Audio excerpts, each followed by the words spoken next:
Need 2 more members for quorum. I'm hoping they're on their way.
Okay, there you are. Thank you, Councillor Chang. We now have quorum. So the board secretary will, nope, that's not me.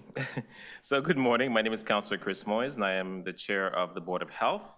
The board secretary has confirmed that we have quorum, so I'll call meeting number 23 of the Board of Health to order. And again, welcome to everyone in the room and online who's watching today. Today's meeting is being held by video conference and in person at Committee Room 1 here at City Hall. Because we are meeting in person and remotely, we ask everyone for their patience with any delays and technical issues.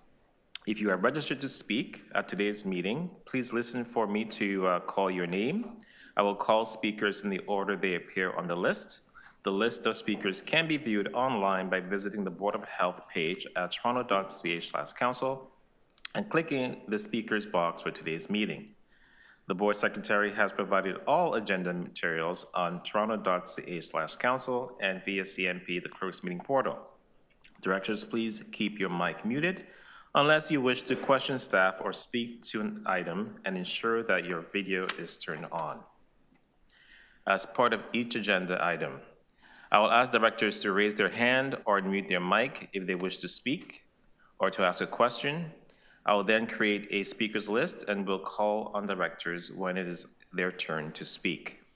When voting on an item or a motion, I ask that directors ensure that they turn on their video to raise their hand to indicate their vote.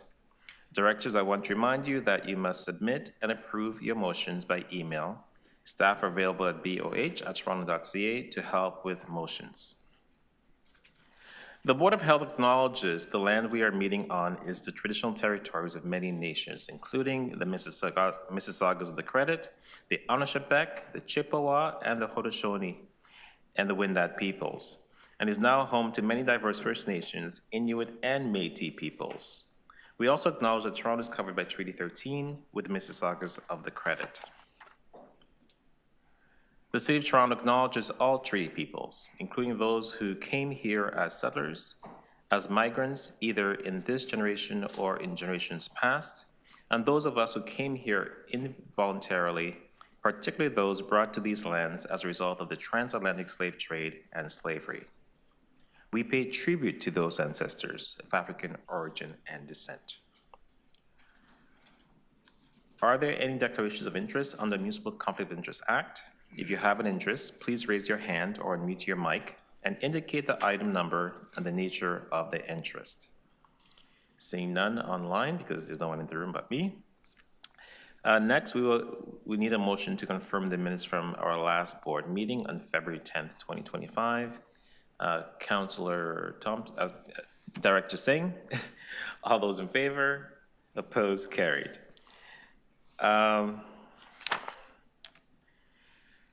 So again, good morning to everyone. I would like to begin by acknowledging that today is a solemn day for many people across the city, with the closure of several safe consumption sites due to the Provincial Community Care and Recovery Act. While it is true that on Friday, the Superior Court of Ontario granted Safe Consumption Site an injunction to continue operating until 30 days after a final decision is reached on the legal challenge of the legislation, many sites are unable to stay open because they relied on provincial funding. Toronto Public Health's own safe consumption site, The Works at 277 Victoria Street, is among those closing. It cannot remain open as the building has already been sold to TMU. This site is also not eligible for relocation because the CCRA stipulates that municipalities and local health units do not have the authority to apply for the federal exemption needed to operate a safe consumption site without the approval of the Minister of Health. Despite many recent updates, our unique circumstance at the city with the sale of 277 Victoria has given us the opportunity to prepare for changes in service delivery. The prospect of a new site had us planning our own health hub before the province ever announced their hub model. To support the transition, Toronto Public Health has been active in preparing clients of the Works for the closure and connecting them to alternative sites and services. Harm reduction work will continue in the area through enhanced mobile and street outreach. Earlier this year, in preparation for today, I convened an interdivisional table with the leadership from Toronto Fire, Toronto Police, Emergency Management, the Deputy City Manager's Office, Toronto Public Health, Toronto Paramedic, Social Development, Finance and Administration, and Toronto Shelter and Support Services to proactively address the expected impacts on our communities, including our emergency services, shelters, and parks.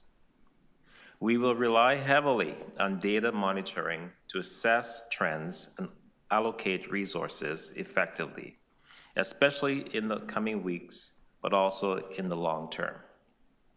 These meetings will continue to ensure that the city is coordinated in its response. We also recently held the second meeting of the Our Health, Our City implementation panel, at which the issue of safe consumption site closures was a priority for discussion. It was an important opportunity for us to hear directly from service providers and people with lived and living experience on substance use.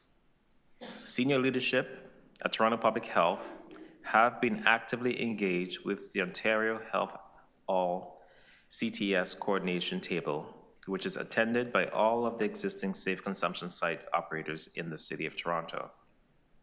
It is critical that provincial leadership is engaged in this response, as many impacts will be felt at the provincial level, such as in our emergency rooms.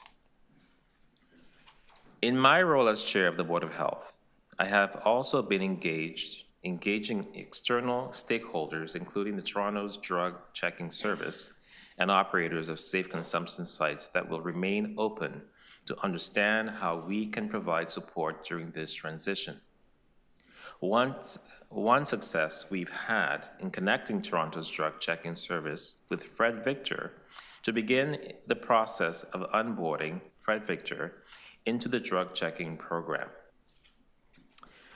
Today, we will receive an update on the Downtown Homelessness and Addiction Recovery Treatment Hub.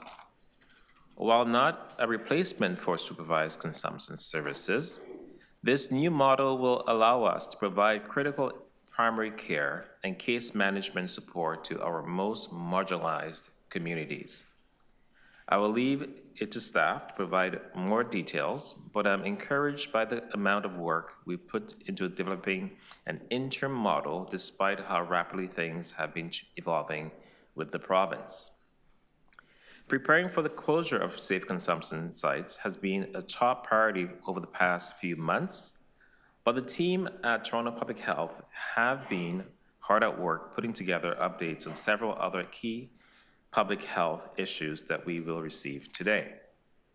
Firstly, an update from the Indigenous Wellness Committee on their work on an Indigenous Wellness Active Plan over the past year. This work is intended to ensure that approaches and actions support the unique needs of urban Indigenous people living in Toronto in parallel to the city's broader mental health and substance use strategy. Stemming from last year's report on cancer prevention, we will also receive an update specifically on environmental and occupational-related cancer prevention. Toronto Public Health plays an active role in prevention of these cancers through collaboration with other city divisions and stakeholders, including Toronto's Cancer Prevention Coalition. We're also leaders in mandatory toxic chemical reporting through our ChemTrack program, which resumes this year, and the city's environmental reporting and disclosure bylaw. Also on the topic of environmental health, we'll hear an update on the 2019 Noise Action Plan. While noise does not fall within the Toronto Public Health mandate, as determined by the Ontario Public Health Standards, we acknowledge that there is consistent evidence supporting links between noise and cardiovascular health, cognitive health, sleep health, and mental health, and hearing loss, and are committed to working closely with other city divisions on initiatives to mitigate the impacts of excessive noise. With that, I will turn it over to our Acting Medical Officer of Health, Dr. Lamptey, for her opening remarks. Good morning, Chair Moyes and members of the Board of Health. As we gather today, we find ourselves at the start of a new season, a time of transition and renewal. Each season brings new challenges and opportunities, much like the work we do in public health.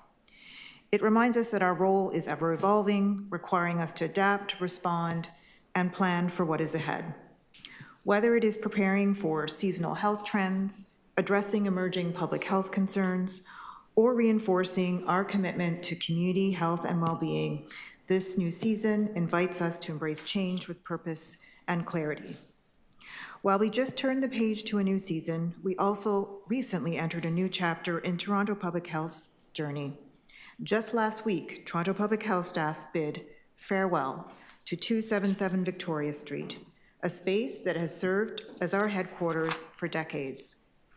If we look back to the 1990s, after amalgamation, Toronto Public Health staff based at this location played crucial roles in launching various public health initiatives and responding to emergencies and outbreaks. This includes the development of smoke-free policies, responding to the emergence of SARS, delivering harm reduction services, protecting the health of Torontonians during the global COVID-19 pandemic, and delivering the largest vaccination campaign in Toronto's history. While our physical address may have changed, our work exists wherever Torontonians live, work, play, or study.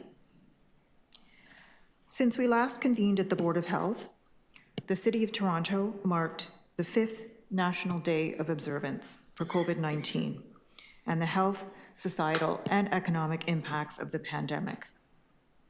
We remembered the lives lost and honored those still living with the impacts of long COVID.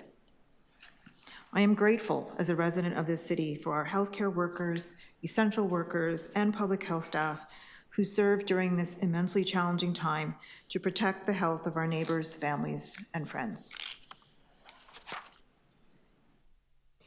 Last month, Toronto Public Health also refreshed its Population Health Status Indicator dashboard, featuring 111 updated indicators. This valuable data source provides information that we can use for evidence-based program and service planning to positively impact our population's health. As you know, Ontario is currently experiencing a multi-jurisdictional measles outbreak. While case counts in Toronto remain low, exposures to the virus can occur due to international travel. Our public health staff are working hard to get individuals who are eligible immunized against this vaccine-preventable disease, especially as our travel season ramps up. People who are unsure of their vaccination status may consult with their health provider to receive the measles, mumps, and rubella, or MMR, vaccine. I invite Torontonians to visit the city website to learn more about how they can protect themselves and others in our community. As Toronto Public Health delivers on its strategic priorities, it also helps deliver on priorities of other City of Toronto divisions, which include Toronto's Reconciliation Actions Plan, Quality of Life, Transportation, and the Student Nutrition Program. Later this spring, Toronto Public Health staff will come to the board to present a dashboard about our strategic plan. This public-facing tool will highlight the key actions for each objective in Toronto Public Health's 2024 to 2028 strategic plan, along with our progress. We anticipate that we'll update the dashboard twice a year to ensure transparency and accountability with our partners, communities, and residents. In closing, I want to extend my gratitude to all Toronto Public Health staff for their ongoing dedication and invaluable contributions as we build a healthier Toronto together. Thank you very much, Dr. Lanty. So we'll move on. I do have one new business item. One second.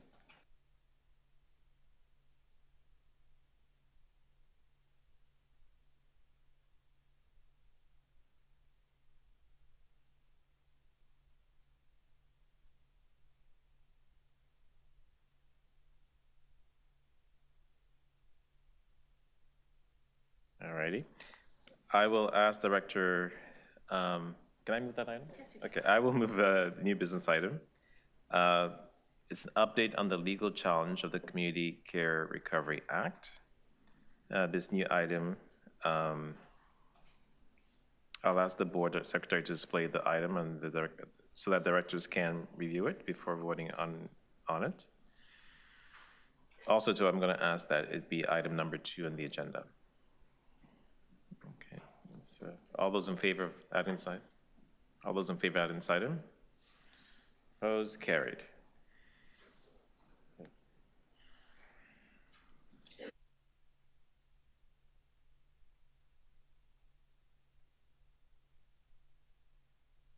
I'm also going to move that we end the speakers list at 10 a.m.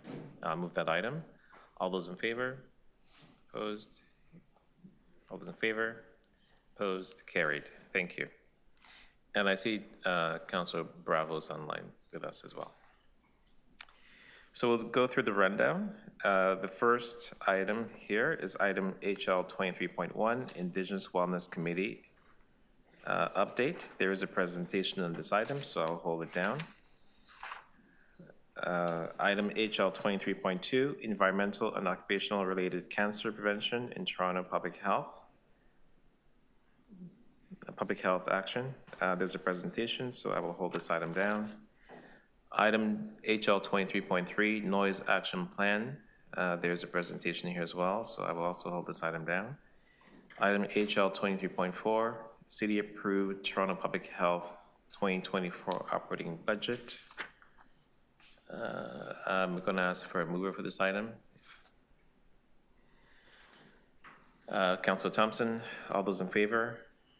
Opposed? Carried.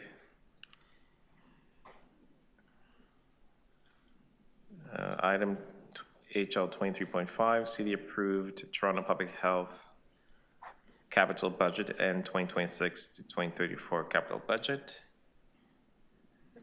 I'm going to ask for a mover for this item as well. Councilor Bravo, all those in favor? Opposed? Carried. Item HL 23.6, Toronto Public Health Operating Budget for the year ending on December 31st, 2024. There is one speaker on this item, so I'll hold it down.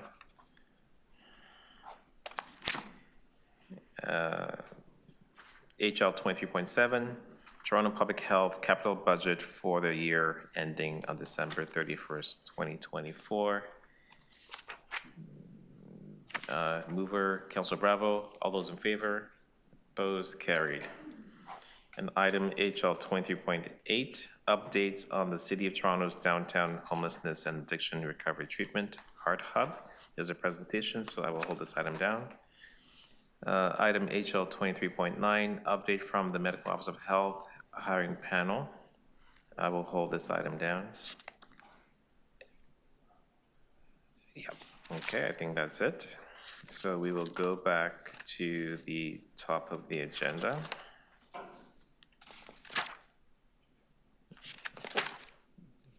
I'm still getting myself ordered.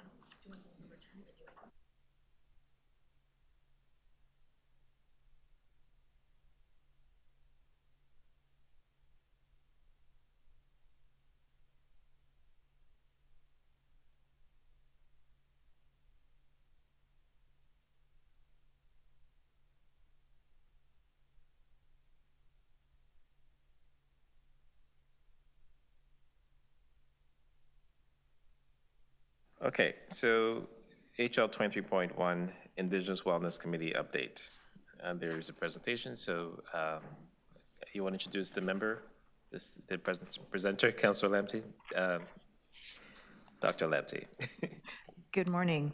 I'm very pleased to present this update on the Indigenous Wellness Committee to the Board of Health with my colleague Monique Diabo, who's our Senior Policy Strategic Issues Advisor in our Indigenous Health Strategy team.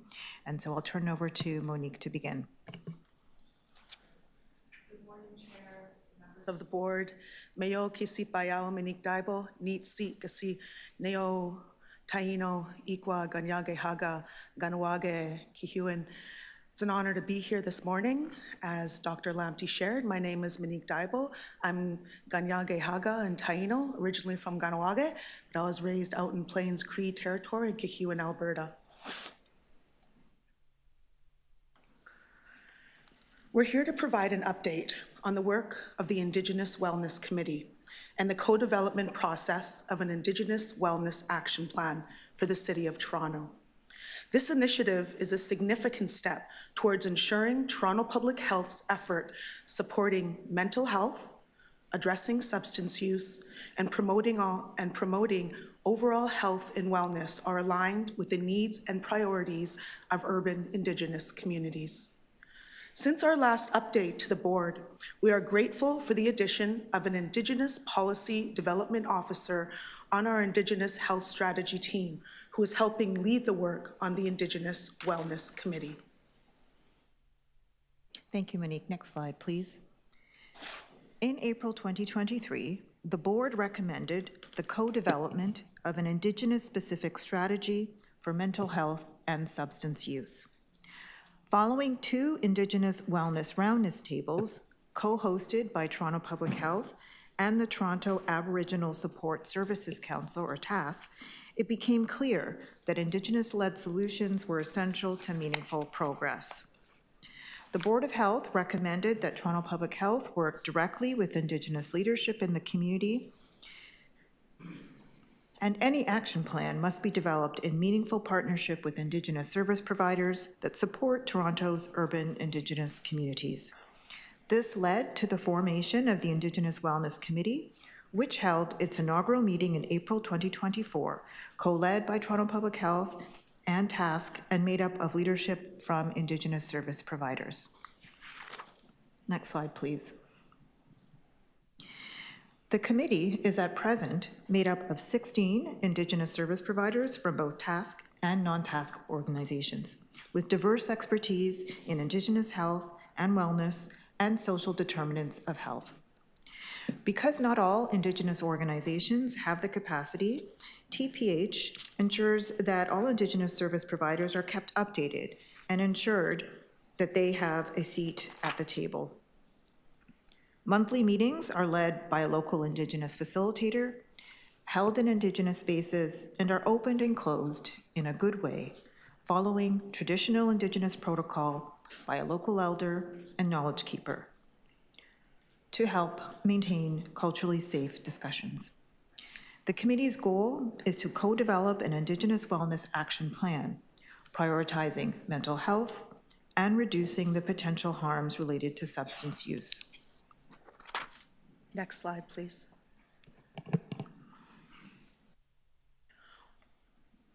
Organizations that are regularly participating in the Indigenous Wellness Committee include Adoje Minonanswing Community Health Centre, Ontario Aboriginal HIV and AIDS Strategy, OHAS, Two-Spirited People of the First Nations, Thunder Woman Healing Lodge, Native Men's Residence, NAMI Res, Native Canadian Centre of Toronto, Seven Generation Midwives, Toronto, Anagbi Indigenous Youth Agency, Toronto and York Region Métis Council, Women of the Métis Nation, Call Auntie Clinic, Tungso Vayet, Inuit Toronto, TI, Aboriginal Legal Services, Toronto Council Fire Native Cultural Centre, Ojibwakan Indigenous Cultural Network, and Native Women's Resource Centre of Toronto. Organizations that have limited capacity to attend but regularly engaged and informed include Wigwamen Incorporated Urban Indigenous Housing Provider, Urban Indigenous Education Centre, Ontario Native Women's Association, Undion Indigenous Women's Shelter, Native Child and Family Services of Toronto, Gabrielle Dumont Housing, Anishinaabe Health Toronto, Native Earth Performing Arts, Anishinaabe Homes, and the Association for Native Development in the Performing and Visual Arts.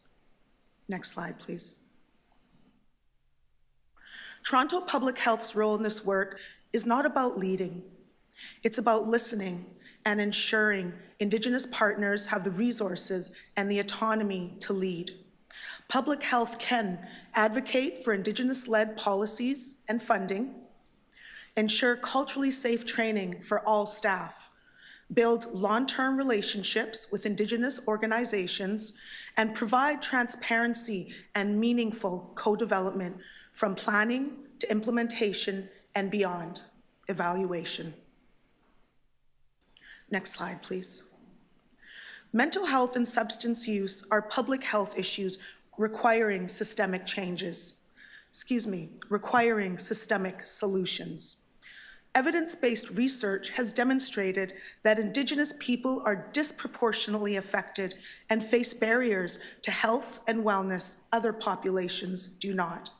A public health approach recognizes and works to address the role that social determinants of health stemming from historical injustices play in affecting the health and wellness of Indigenous communities. The social determinants most often cited include poverty, housing, insecurity, intergenerational trauma, anti-Indigenous racism and mistreatment by the healthcare system, but determinants of health for Indigenous community extend beyond conventional public health measures. Key factors such as language, connection to land, traditional foods, ceremony, and community relationships are critical for healing and wellness. Broad-reaching public health measures that support communities and, in turn, the Indigenous service providers who serve Indigenous families and individuals must integrate Indigenous identified and validated determinants of health. Next slide, please. Out of the Indigenous Wellness Roundtables came 5 priority actions identified by Indigenous leadership.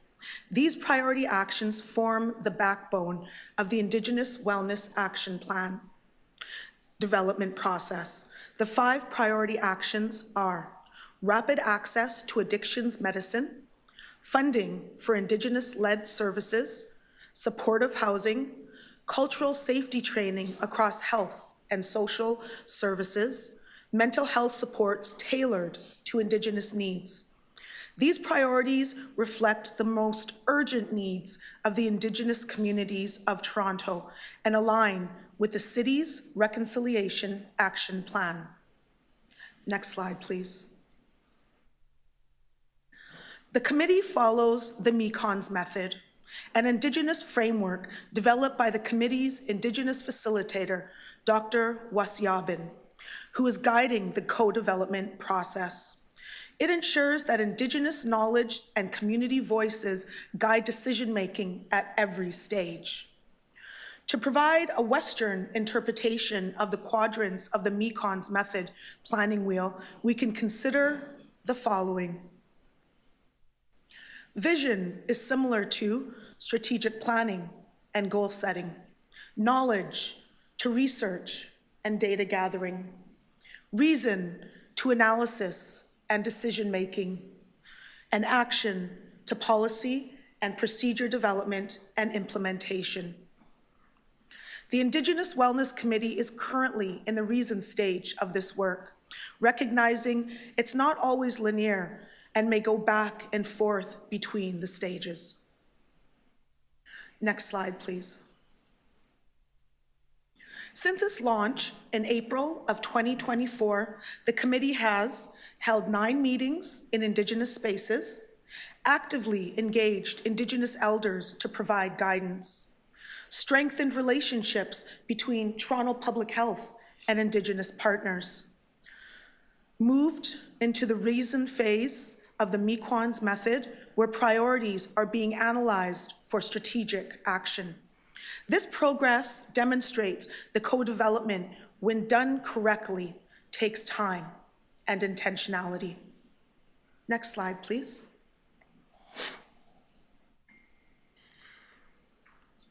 We recognize that Indigenous leaders balance this work in participating in the Indigenous Wellness Committee alongside frontline service delivery. Therefore, we must be flexible. TPH has been committed to working at the pace set by Indigenous partners to ensure long-term success. We want to move at a pace that respects cultural protocols and Indigenous self-determination. Next slide, please. We're pleased to see that we've already had some positive effects, and these are rooted in success factors like the strong partnership that we have with TASC and Indigenous service providers, the regular in-person meetings that foster the principles of trust, friendship, and mutual respect, as outlined by the two-row wampum belt, the first historical treaty between Indigenous and non-Indigenous peoples, the use of Indigenous spaces, elders and facilitators, and the application of the McConn's method to make sure that the work remains culturally rooted and community-driven. Next slide, please. The next steps for the Indigenous Wellness Committee include continuing to co-develop the Indigenous Wellness Action Plan, identifying and securing resources for implementation, maintaining Indigenous leadership engagement at all steps in the co-development process, working with community to develop evaluation indicators for success, and maintaining alignment with the City of Toronto's Reconciliation Action Plan. Toronto Public Health looks forward to reporting back on further updates on the development of the Indigenous Wellness Action Plan by Q1 of 2026, when the Board of Health is provided updates on other Indigenous health strategy initiatives. Thank you. Thank you. Thank you very much for the presentation. Any questions? Councillor Cheng, go ahead. 5 minutes. Thank you. Thank you for the presentation, and really appreciate the thoughtfulness of the implementation and the importance of everything being Indigenous led. And I just wonder if there is an opportunity. I know the focus here is mental health and substance abuse. If IPV would be in the scope of this committee, because in convening other intimate partner violence organizations, and we have had Indigenous representation, but it was clear that the Indigenous community needs a separate approach, and it's not obviously a one-size-fits-all, and we have been struggling to find how and where that might fit. So I'm just wondering if there's an opportunity to explore that as a piece of the wellness puzzle that this committee could address. Hi, thank you for that question, Councillor Cheng. The City of Toronto's Reconciliation Plan, action number 12, is to implement calls for justice into missing and murdered Indigenous women and girls. The Indigenous Wellness Committee is aligning its action plan development with this call via supportive housing and meaningful participation in decision-making for the Indigenous community. Excuse me, for Indigenous community members as outlined in the city's Reconciliation Action Plan. The City of Toronto is currently assembling an interdivisional working group with a focus on intimate partner and gender-based violence and missing and murdered Indigenous women, girls, and 2S individuals. So it is a piece of the puzzle that is being worked on with this other committee. Is that what I'm hearing? That's correct, yes. And also to take into consideration that evidence-based data has reflected that when culture and ceremony is embedded into, for example, this action plan, numbers do drop in the case of intimate partner violence. Great, thank you. I look forward to hearing the work that unfolds from this committee. Thank you very much. All right, hi, thank you. Thank you. Any other questions from members? Seeing none. Just one question from me. One of the wheels that you had was I think it was finance. Do you have the resource? Do you have the resources you need to do this work? Currently, we do have the resources that we need to do this work in the development of this action plan. However, going forward, we'll see once we actually complete the action plan. And maybe I could ask Dr. Lamptey to also respond to that question. Thank you to you, Chair. So the resources are the skilled and talented staff of Toronto Public Health and our Indigenous partners who are contributing their time, thoughts, energy, and spirit to these discussions. In terms of resources for implementing actions, that would have to be identified once the action plan is further developed and there's more specific tasks or objectives identified. And I see this plan is actually, it's going to come back to the board. Just remind me when it's coming back. To the chair, the recommendation is that we provide an overall update on the Indigenous health strategy of Toronto Public Health, and that the progress on the Indigenous Wellness Action Committee be part of that update, and we recommend that that be provided by Q1 2026. Okay, thank you. Those are my questions. Seeing no further questions, any speakers on the item? I'll just say thank you so much for this presentation, and thank you for the work that you do. It's very important work, and of course, anything we at this table can do is, and I can probably speak for other divisions as well, anything that the city can do to move this important work along, we are happy to work with you as a partner. So thank you so much. Great. Hi, Yahweh, Chair and members of the board. Thank you. I need a mover to adopt this recommendation. I'm going to say Councillor Chang. All those in favor? Opposed? Carried. The next item is the new item, which is the update on the legal challenge of the Community Care and Recovery Act. And you may introduce yourself. As my colleague takes their seat, this update will be provided by our Associate Medical Officer of Health, Dr. Shavita Patty.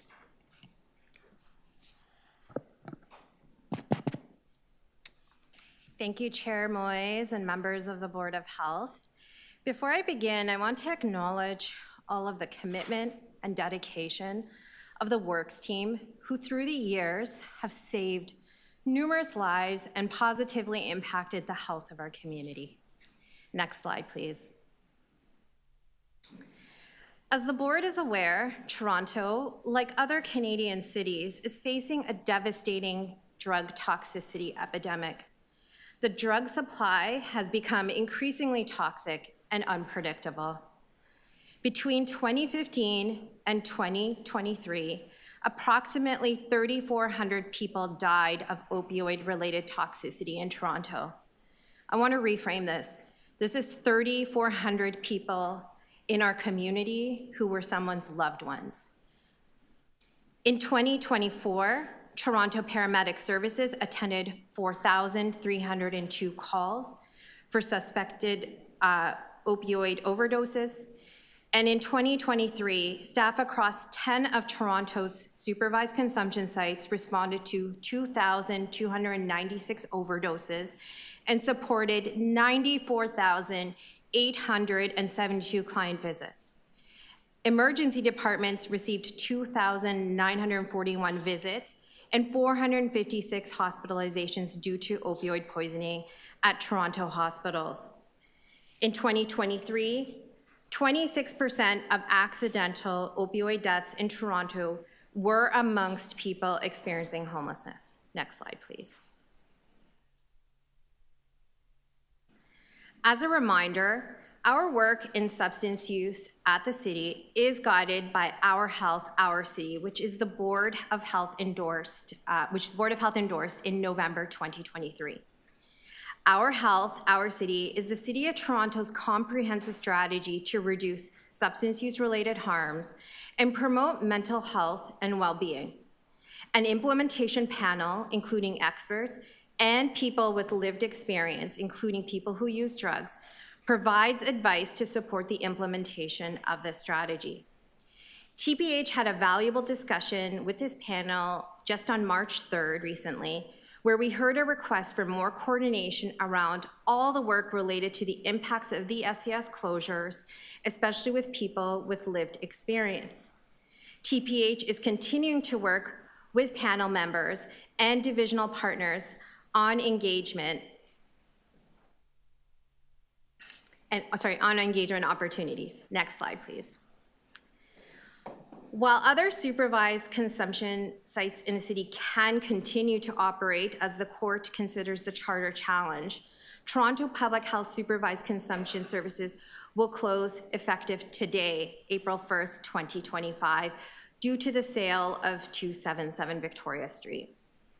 Other sites may choose to continue offering supervised consumption services depending on funding, operational capacity, internal approvals, and the necessary federal exemption request. Given the very recent announcement of the injunction, we are still waiting for confirmed plans from each site. Next slide, please.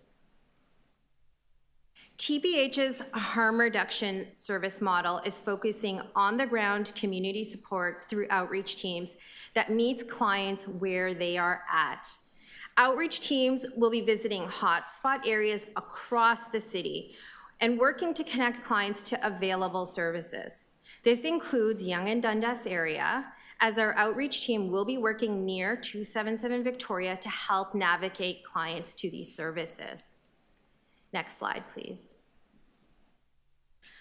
Toronto Public Health will continue to support individuals who use drugs through a range of harm reduction services, including our street and mobile van outreach, harm reduction supply distribution for partners, harm reduction supply and naloxone training, and drug alerts. Next slide, please. On December 4th, 2024, the Government of Ontario passed the Community Care and Recovery Act of 2024, which introduced new requirements for operating supervised consumption service sites and consumption and treatment service sites. Specifically, the Act restricts sites from operating within 200 meters of a school or childcare center. 5 supervised consumption sites open to the public in Toronto would be impacted by this legislation, and SCS closures would reduce access to an evidence-based clinical health care service, leading to a potential increase in preventable fatal and non-fatal overdoses. TPH has been convening partners to prepare and respond to these service reductions. Next slide, please. On December 9th, 2024, a notice of application was issued in the Ontario Superior Court of Justice challenging the constitutionality of the Community Care and Recovery Act. On January 20th, 2025, the Board of Health authorized the city solicitor to seek leave to intervene on behalf of the board. The city solicitor, on behalf of the board, submitted a written argument focusing on the impacts and constitutionality of the Community Care and Recovery Act. Oral arguments were heard in court last week on March 24th and 25th of 2025. On March 28th, 2025, an injunction was granted. The injunction has exempted all existing supervised consumption sites from the provision of Section 2 of the Community Care and Recovery Act until 30 days after the release of the court's final decision. Next slide, please. Toronto Public Health is implementing or has implemented a communications plan with activities that include informing the public about the closure of 277 Victoria Street, informing people about where to seek services moving forward and our outreach teams, encouraging all residents to take online naloxone training offered by Toronto Public Health, and informing residents what to do if if they encounter someone who is overdosing, as illustrated by this graphic on the slide. Educating the public about the services being offered after April 1st to combat the drug toxicity epidemic, as well as providing staff with updates regarding the evolving situation in a timely and transparent manner. So I have no other further slides at this point. I think next slide. I think that's the end of the presentation. I'm happy to take questions. Thank you very much. Any questions for presenter?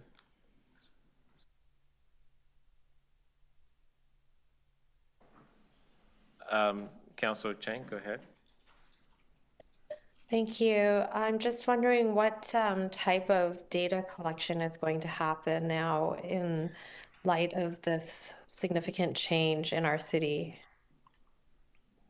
To the chair, thank you, Councillor, for that question. So our team, in partnership with other city divisions, have developed a comprehensive data collection plan.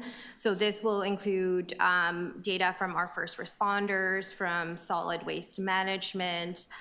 So that is all being collated and will be reported on a weekly basis, so we can acutely monitor the situation as we transition into this new era.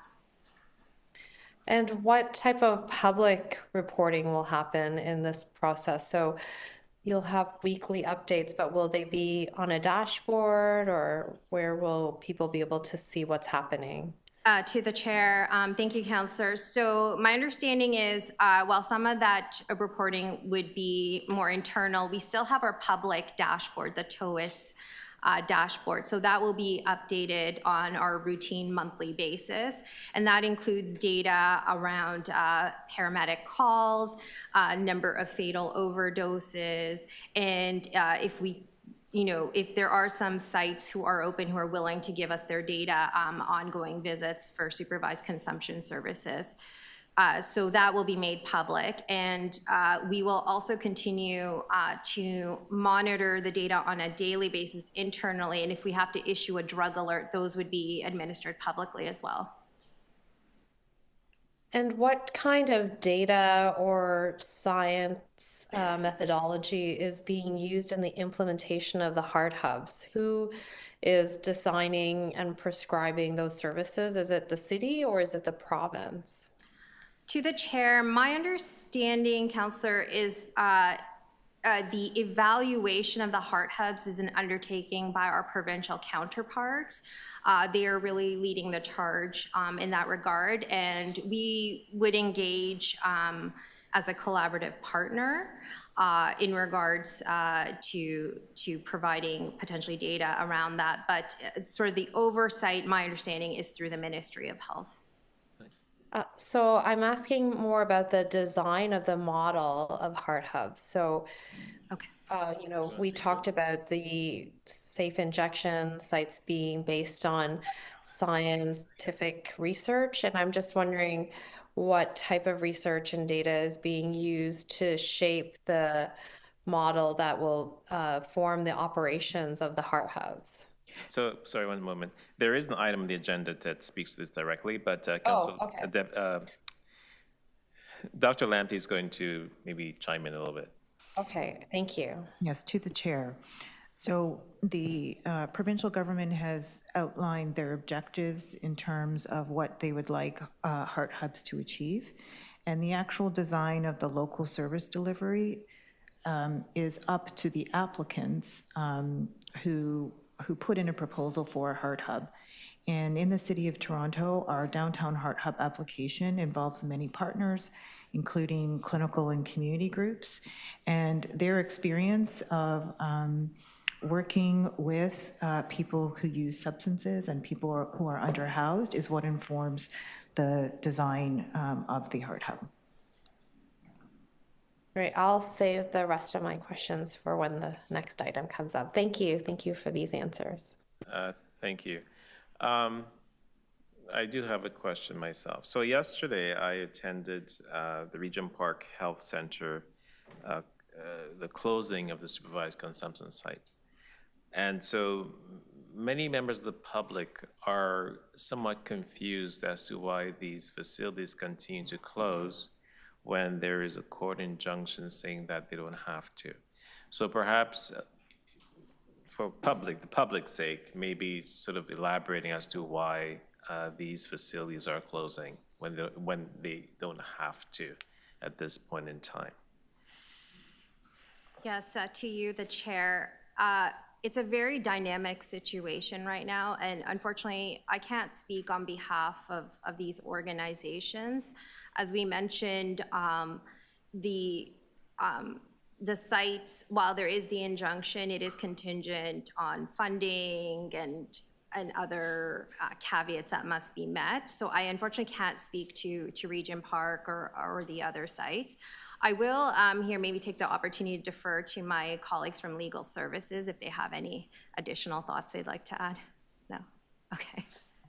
I think that covers it to the chair. I mean, the injunction only applies to their legal ability to continue to operate. It doesn't speak to whether they have the means or funding or operational ability to operate. So that's still a decision that each supervised consumption site has to make, depending on its resources. Okay, that's my question then. Then my question to you then, can I elaborate as to what I think why they're closing, when I'm able to speak or not? Sorry. Can I convey why some of these sites continue to close permanently? Even though there's an injunction in place? Sure, subject to the clerk's decision on when that's appropriate. All right, okay, fair enough. Those are my questions. Any other questions? Okay. Anyone to speak? Okay, so as I mentioned, I attended the Regent Park Health Center yesterday, supervised consumption site yesterday for their permanent closure. As you may also be aware that the Riverdale supervised consumption site also closed, I believe, 2 weeks ago. And a lot of these sites, including the Regent Park Health Center, they've also applied for the HART Hub funding model, which I believe they were approved for. And of course, one of the stipulations is that, you know, you cannot have an SCS site if you apply for a HART Hub. You will not receive the funding. Also, too, if you close, as they have, your exemption is then nil and void, and so you're not able to reapply for I guess, the exemption, because the federal government have said that, you know, if the province doesn't approve it, then they will not resubmit it. So again, it's an apple, it's what we call it, a chicken and egg situation here, in that it's really unfortunate that they are pigeonholed into this in this way. So it's really unfortunate that many of our SCS sites are closing, but we will continue to support those that remain open. For example, Street Health and Fred Victor in Toronto Centre. So those are my comments on that issue. I will move to receive this item. All those in favor? Opposed? Carried. Councillor Peruzza wanted to mention that there's a class in here with us. Go ahead. Yeah, I just wanted to introduce to everybody the Professore de Davidis. He's back there somewhere. He's right there. And a class from George Brown College Community Organizer Program is here, witnessing local democracy in action and the importance of this public health board and the work that it does. So I urge us all not to disappoint them and welcome them to City Hall. Thank you and welcome. We do need to go back to item number 1 because Director Krishmer did declare a conflict, and for that reason, we have to do a recorded vote on that item. So, and she did make a declaration as well. Thank you. The clerk's been very helpful today. May I have a motion to reopen the item? Councillor Thompson, all those in favor? Opposed? Carried. And the clerk will do a recorded vote. So, sorry. Dr. Krishma, you want to make your declaration?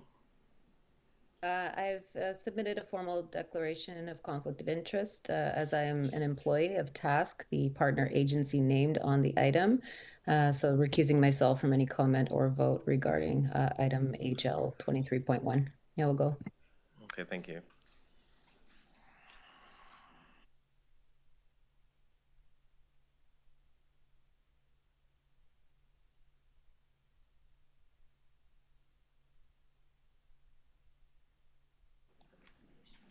Okay, I will move the item.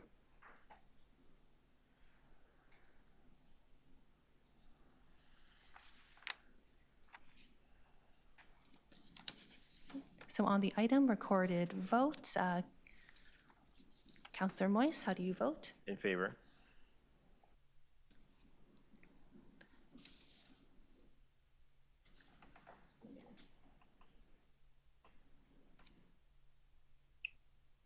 Councillor Bravo? In favor. Abinaya Chandraban, absent. Councillor Lily Chang? In favor. Lindsay Kreshmer? Not present. Abstention. Not present. Ida Lapredi? Abstention. In favor. In favor. Charles Azoud? Not present. Councillor Anthony Peruzza?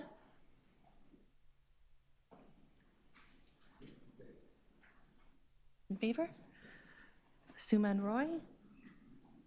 Not. In favor. Ramanjit Singh? In favor. Councillor Michael Thompson? In favor. Stephanie Dow? In favor.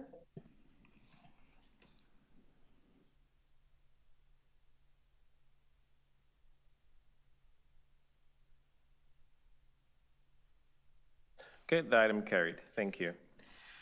So the next item is the Environmental and Occupational-Related Cancer Prevention in Toronto Public Health Action. Dr. Lanty? I'm pleased to introduce my colleague, Dr. Howard Shapiro, Associate Medical Officer of Health, who will be presenting on this item. Good morning. So as a public health unit, Toronto Public Health has a role in environmental cancer prevention and in reducing exposures at the community level. Next slide, and then the slide after that. So carcinogens are in the environment from human activities such as pollution from cars or industry, while others are part of the natural environment. For example, solar radiation from the sun or radon from materials in the ground. Cancer-causing agents in the environment, or environmental carcinogens, contribute to some of the most common cancers in Ontario.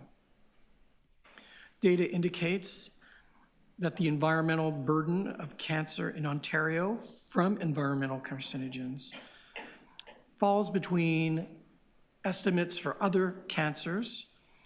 In fact, the two are alcohol and tobacco. So environmental carcinogens are estimated to cause about 2 times the cancers that alcohol does in Ontario and about half the cancers that tobacco does in Ontario. That burden is distributed unevenly across the population. Environmental factors that influence overall cancer risk, such as exposure to cancer-causing agents or to healthy environments that mitigate exposure, are not equitably distributed in communities. Next slide, please. The 3 most important carcinogens are on the slide. They're ultraviolet radiation, radon, and particulate matter. They account for over 90% of the total estimated environmental burden of cancer from environmental carcinogens. About 80% of malignant melanoma, a type of skin cancer, is estimated to arise from ultraviolet radiation. An estimated 10% of lung cancers in Ontario are estimated to come from radon exposure, and an estimated 6% of lung cancers are estimated to come from PM 2.5. Around 7% of Toronto buildings have radon levels that are above the Health Canada guidelines for which remediation is recommended for radon. Next slide, please. And the next slide.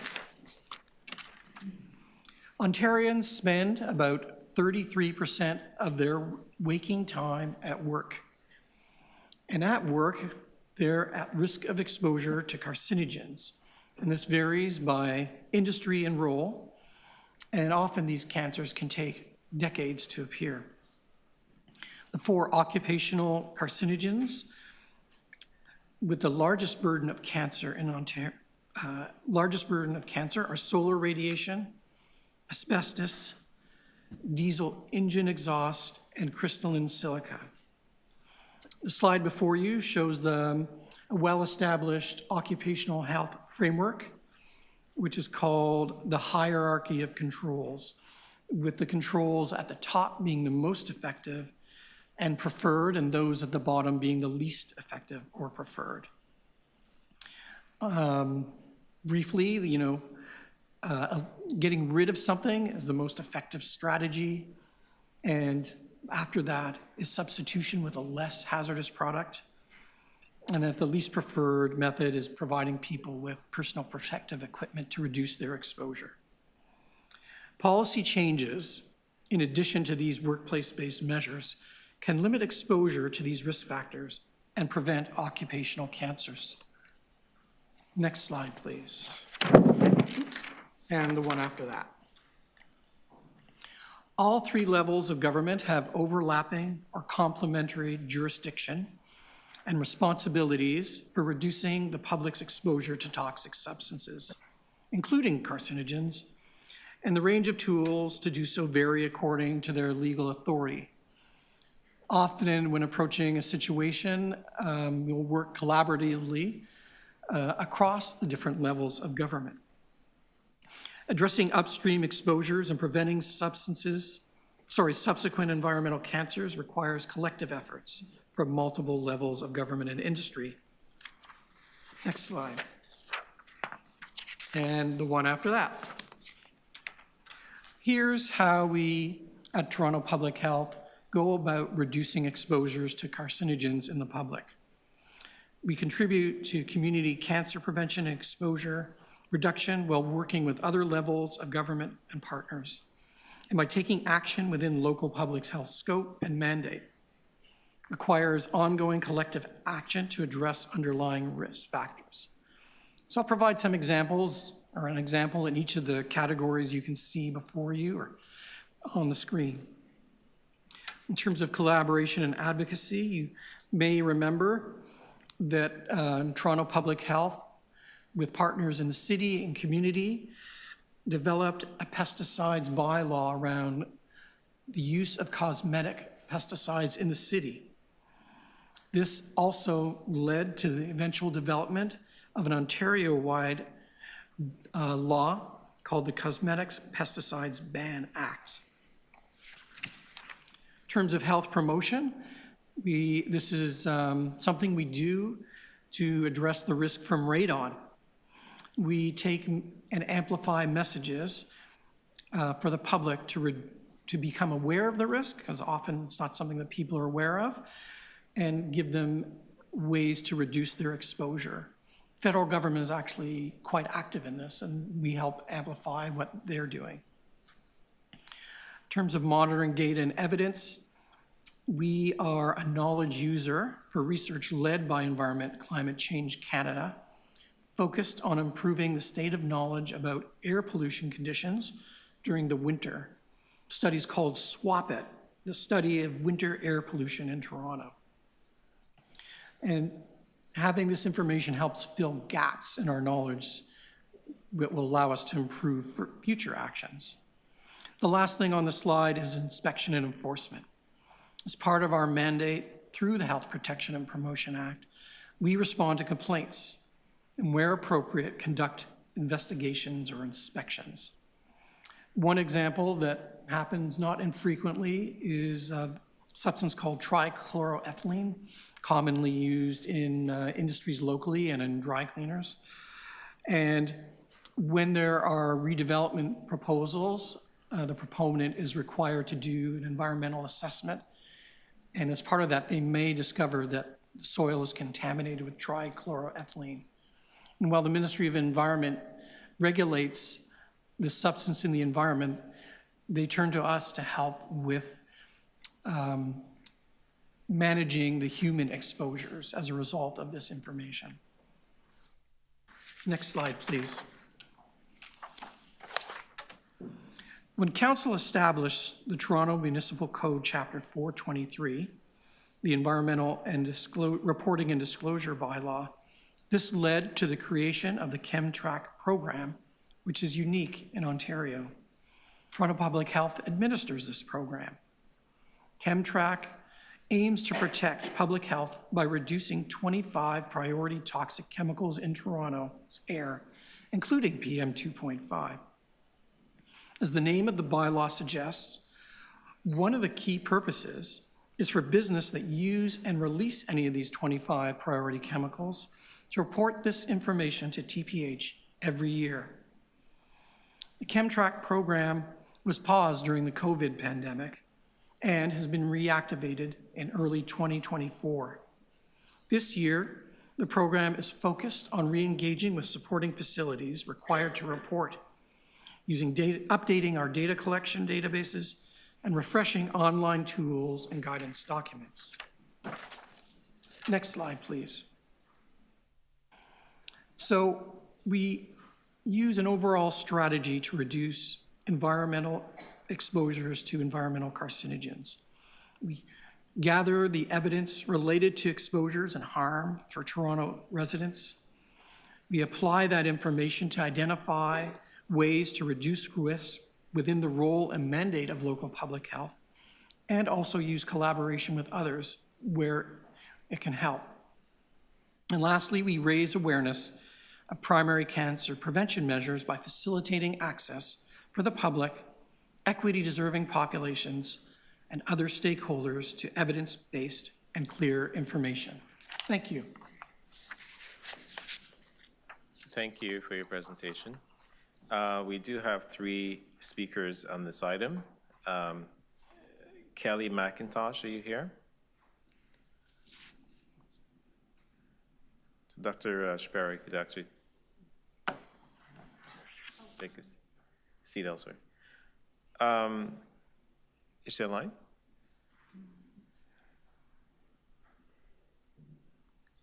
Go ahead, Kelly, you have 5 minutes.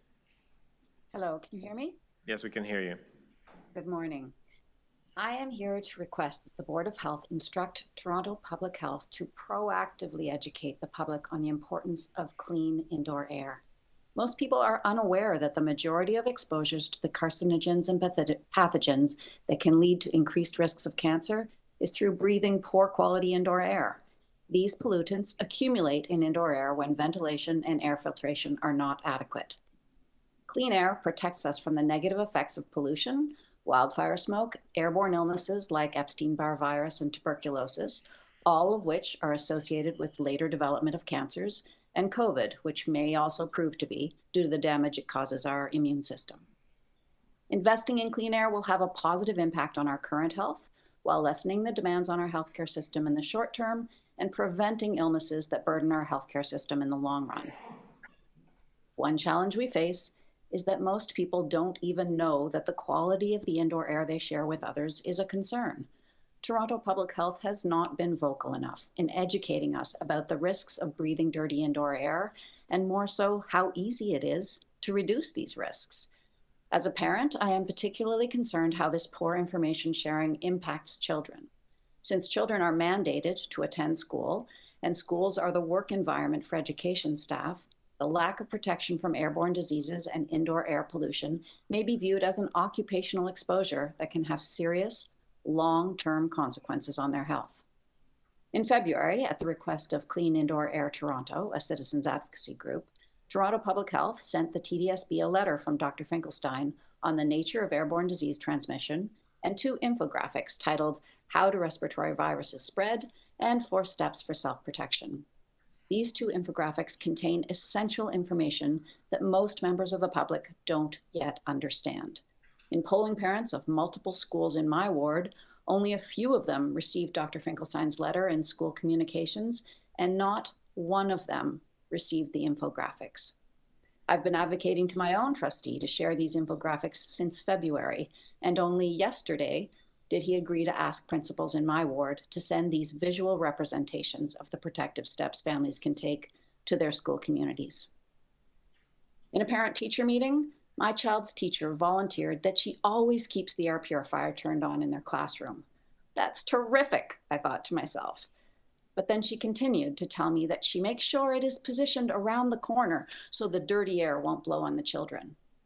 This teacher had never been taught how an air purifier works, and that it is clean air that is expelled, not dirty.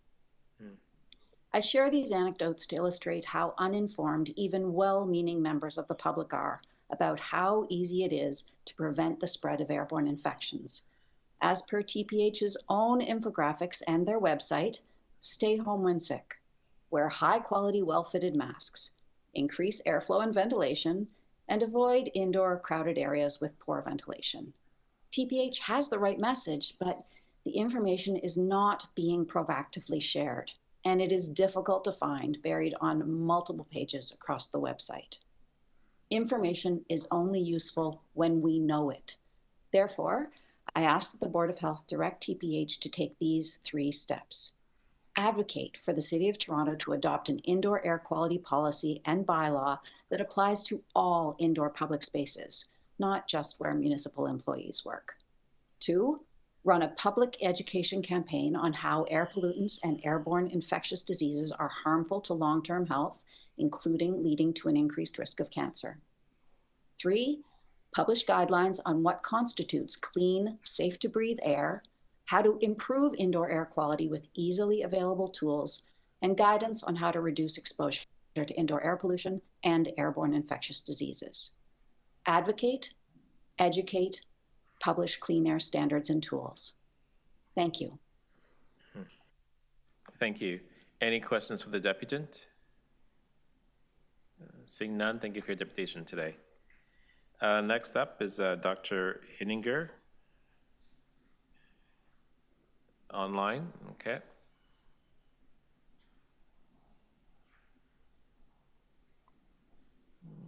Okay, we see you. Just unmute yourself.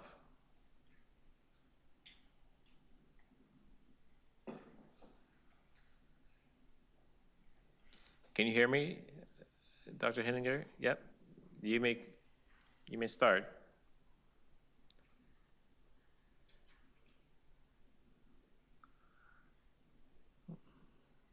Okay, go ahead, 5 minutes. I'm speaking today on behalf of Clean Indoor Air Toronto, a group of concerned Toronto residents dedicated to improving indoor air in our shared public spaces. We thank Toronto Public Health for their report. We wish to provide some feedback. Although the report mentions that environmental causes of cancer exist all around us, and that we're exposed by simply breathing, eating, and drinking, it makes no mention of pathogens and infectious diseases that are primarily transmitted through the air that can cause diseases, including cancer, to arise years later. Examples include Epstein-Barr virus, associated with lymphoma, tuberculosis, associated with increased risk of lung cancer, and SARS-CoV-2, which causes long COVID, and there's growing concern that COVID infection may be associated with increased risk of cancer, primarily due to its impact on the immune system. For all of these, prevention is the best way to protect people. The report also doesn't mention human-made pollutants that are now common in buildings, such as microplastics and per- and polyfluoroalkylated substances, also called PFAS. The report mentions wildfires as a source of carcinogens, especially fine particulates, but doesn't mention air pollution from other climate events, such as flooding and heavy rains. And heavy rains create harmful air pollution by kicking out particulates from the ground and from human-made environments. And these particulates can include heavy metals, microplastics, PFAS, toxins, and more pathogens. Microplastics and PFAS are particularly worrisome because they bioaccumulate, and there's concern over their long-term harmful effects, including cancer. Now, flooding also supports fungal growth, and breathing in fungal spores can lead to lung infections, which in turn increases the risk of cancer. Now, a significant portion of all these potentially causing cancer agents that we encounter come through breathing, and considering that we spend 90% of our time indoors, that would suggest that a review of our indoor air quality is overdue. Yet the report makes no mention of any existing policies surrounding indoor air quality. And that's not surprising because there are no laws that directly govern indoor air quality, and there's no defined standard for what constitutes clean, safe to breathe air. The closest we can get is the Ontario Building Code, which relies on ASHRAE Standard 62.1. The report doesn't mention that the City of Toronto has an indoor air quality policy for its office employees based on ASHRAE Standard 62.1, but that policy doesn't extend to all Toronto buildings. Many Toronto buildings don't comply with Standard 62.1, and poor indoor air quality is associated with higher rates of disease. Since these buildings are more likely to be found in lower income neighborhoods, this is an equity issue. Next, the report mentions that Toronto Public Health works with government agencies and other levels of government to reduce exposures to carcinogens. Now, regarding this matter, we wish to ask about item 2022 HL 35.8, bringing a public health lens to indoor ventilation requirements. In this item, TPH was requested to conduct a review of the latest knowledge and best practices for air ventilation to reduce airborne disease transmission. And this was supposed to be done in collaboration with Municipal Licensing and Standards and Toronto Building. As far as we know, this item remains unanswered. Considering it's been 3 years and ASHRAE has issued ventilation standards to reduce airborne infectious disease and fine particulate pollution, we ask that TPH provide the public with a status report on this review. Finally, we wish to highlight the lack of public awareness of the impact of polluted indoor air on health. TPH does have actionable information on its website, but it's very difficult to locate. We ask that the Board of Health direct TPH to carry out the following actions. 1. Adopt an indoor air quality policy and bylaw that follows the latest recommendations from ASHRAE and the Ontario Society of Professional Engineers, including a standard for what's clean, safe to breathe air, an incentive program for accelerating HVAC upgrades, and an IAQ monitoring system for public buildings and schools. And 2, promote public awareness for the need for clean indoor air. And 3, publish guidelines for good indoor air quality. Now, as mentioned before, expert organizations like ASHRAE have already published ventilation standards to improve indoor air quality. Last November, the California Department of Public Health updated their air quality guideline for classrooms, doubling the ventilation rate from 15 cubic feet per minute per person, as specified by ASHRAE 62.1, to 30 cubic feet per minute per person. Toronto Public Health can do the same and become a leader for the rest of Canada. 10 seconds. We urge the Board of Health to invest in the well-being of our city. Thank you. Thank you. Any questions for the deputant? Okay, seeing none, thank you for your deputation today. And the last speaker on this item is Heather Pun. Are you here? Online? Okay. Yes, I'm here. I'm here. 5 minutes, go ahead. Great. Good morning. I'd like to repeat what the previous speaker said, that in the report mentions environmental pollutants in the air that can cause cancer, but does not mention air pollution due to climate change related events, increased risk of cancer due to prior infections transmitted through the air, and there has been a lack of public awareness campaign on the importance of cleaning indoor air through ventilation and filtration. I'd like to focus on the last point, and that the onus to identify health hazards related to indoor air quality has been left to the public, contrary to your strategic plan under priorities 1, 2, and 4. This omission of ventilation and filtration as a mitigation method has occurred in many communications from TPH. Most recently, parents from Clean Indoor Air Toronto advocated to TDSB trustees for more robust guidance to be given to school communities, which included graphics that highlighted mitigations, such as ventilation and filtration. Infographics that included this from TPH were a welcome result of that advocacy. Unfortunately, many schools did not share these graphics with their communities. The responsibility for sharing fell to the principals and trustees to include them in newsletters, and many of our members had to contact our schools and trustees to get them shared. We still have yet to see Toronto Public Health sharing these new graphics widely, as we have not seen them on social media, and they are buried on the TPH website. Schools, trustees, and the board still don't recognize the enormous benefit of providing clean indoor air. Less sickness, less absences, less disease and disability. Improving indoor air quality helps with wildfires and other pollutants too. It has been shown that investments in indoor air quality pays for themselves many times over. Schools and TDSB have HEPA filters in every classroom, but most are not being utilized, and the TDSB refuses to institute procedures that would require them to be on. We have the tools to better protect, but we aren't using them. Even something as simple as cracking open windows has not been widely shared. When questioned about indoor air quality, the board says they follow Toronto Public Health guidance. The website is full of some great information, but this information is so difficult to access. From the City of Toronto website, I had to go through 5 separate menus to arrive at the ventilation information. It is not at all intuitive and is unsearchable through the search bar. The same is true for the graphics I spoke about, and it takes 6 different menus to get to information on protection from wildfires. The average person would have to look under multiple menus to find something they didn't even know they were looking for. Unlike City of Toronto office buildings and provincial offices, schools do not have standards for indoor air quality, and there's no monitoring of classrooms to determine if they are providing healthy indoor environments to our children. Currently, the only way parents can determine the IAQ is if they measure the CO2 in the room with their own CO2 detector. I've done just that with my child's classroom and found that the levels exceed the City of Toronto office limits by 3.5 times on some days, over 3,500 parts per million. The Toronto Public Library lends out CO2 monitors, but currently only 13% are lent out, and there's no push from TPH to advertise or educate on this useful tool. How would people know these tools exist if you are not advertising them? It should not be on parents to determine if school facilities are safe.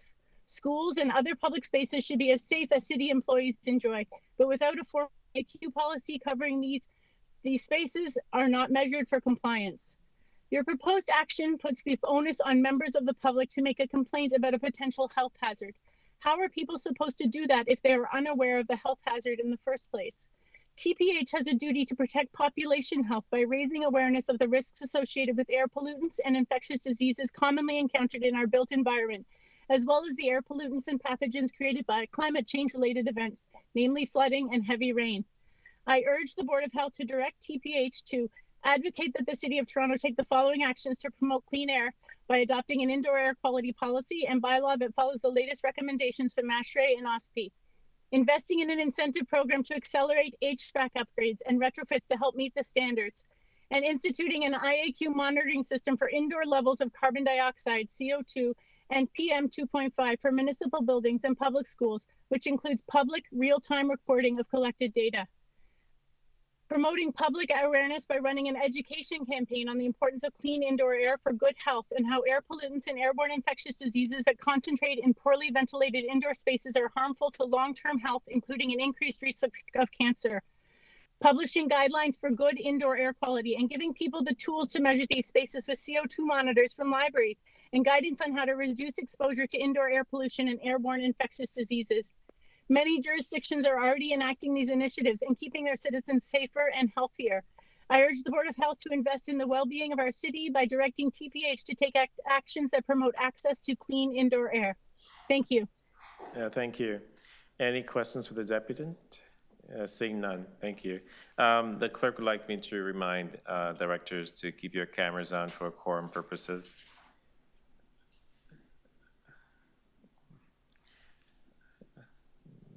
Do we have quorum? Can the directors participating online please turn your cameras on to be counted for quorum? Okay, there's a cute baby right there.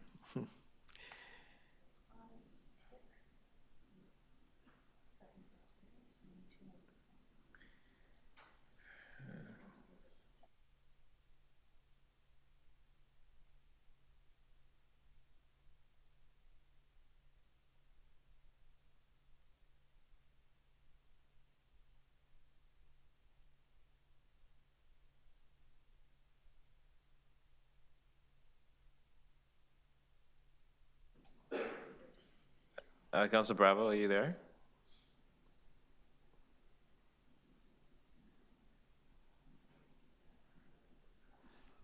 And Director Krishna?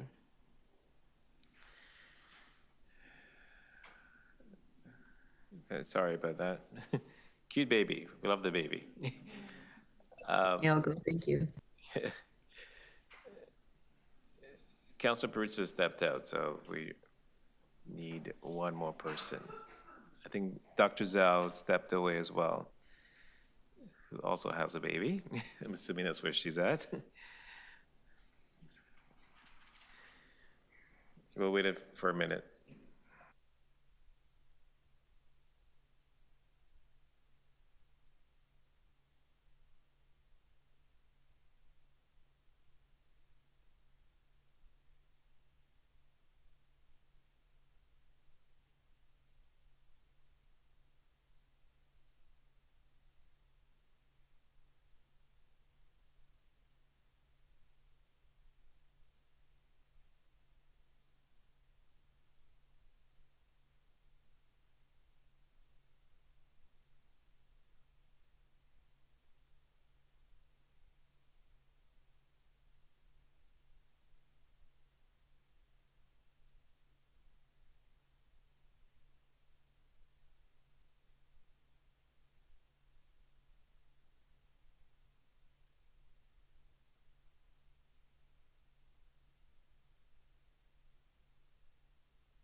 Okay, Council Prince is back. We could resume. Thank you.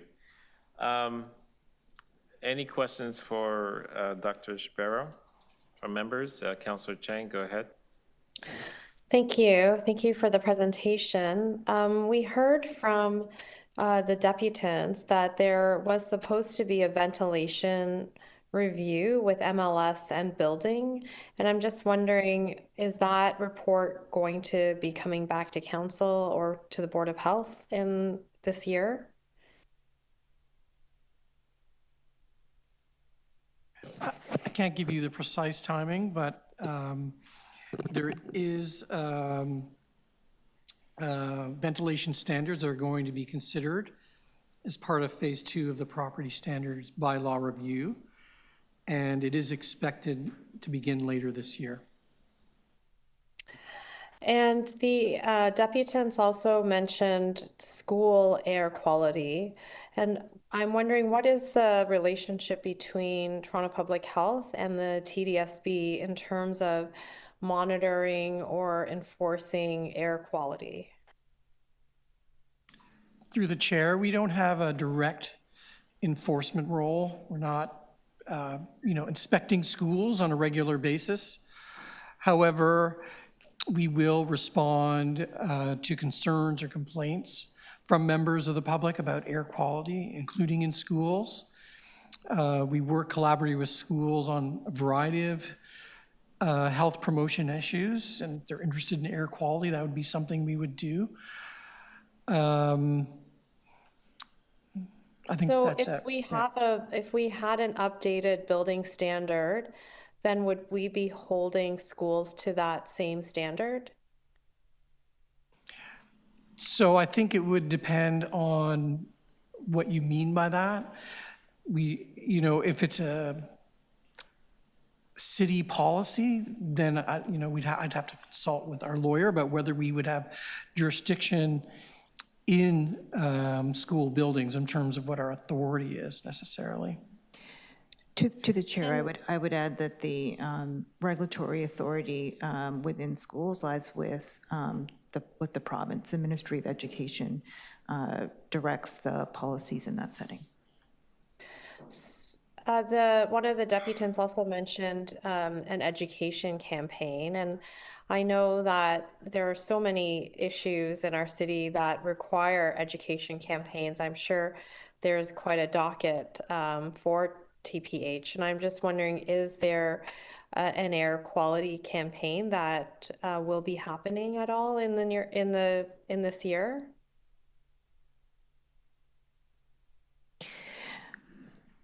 To the chair, as mentioned by the deputants, our main communications on air quality relate to the respiratory illness season, where we point out as part of the layered approaches to protection that people can take during respiratory illness season, paying attention to indoor air quality and choosing to wear a well-fitted mask in crowded indoor settings is part of that seasonal campaign. Mm-hmm. So they spoke about a standard that applies to City of Toronto buildings. I believe that it's a 62.1. And I'm just wondering, is there an education campaign that might be needed to let people know what they should be asking for, looking for? This is not something, I think general public is monitoring, but yet we do spend so much time indoors. So at present, we're not aware of any air quality health promotion campaigns launched by others broadly. As we reference, for example, the federal government has quite a bit of resources relating to radon, which is as we saw in the report, a environmental carcinogen that can be breathed in. And that's mainly directed at people living in homes. So one of the things I would just point out is that we breathe air all around us, but there are many settings that people involve in, and there's actually a complex regulatory landscape, as pointed out in the report, in terms of who's responsible for not only inspecting and enforcing, but educating the people in those settings. So for lack of a better word, difficult to launch a blanket campaign because the exposures and the responsibilities are varied across settings. Chair, I have one last question. Okay, quickly, is it quickly. okay? Yeah. So my last question is around sun exposure, because in the diagram it showed that UV rays are a cause for cancer risk. And I'm just wondering, is there a role for TPH with regard to what schools do? Because I know a lot of parents, we send our kids with a bottle of sunscreen to school, but whether or not they put it on, and whether or not that's prioritized, if there's a time that's made for it, that's not, we lose kind of line of sight once they leave the door. So, and is it incumbent on every parent to then make sure the teacher is doing this, or is there a more general public health approach to ensuring that kids are protected during recess time? To you, Mr. Chair, thank you for the question. We do have a number of activities that we do with school boards. So we work with school boards and local schools to promote sun safety. We follow the sun safety recommendations and provide advice through our board partners. We also have a number of supportive resources that are available to each individual school through the principals. So we have, just on our website now, we have sun safe activities for grades 1 through 3, grades 4 through 6, for childcare settings.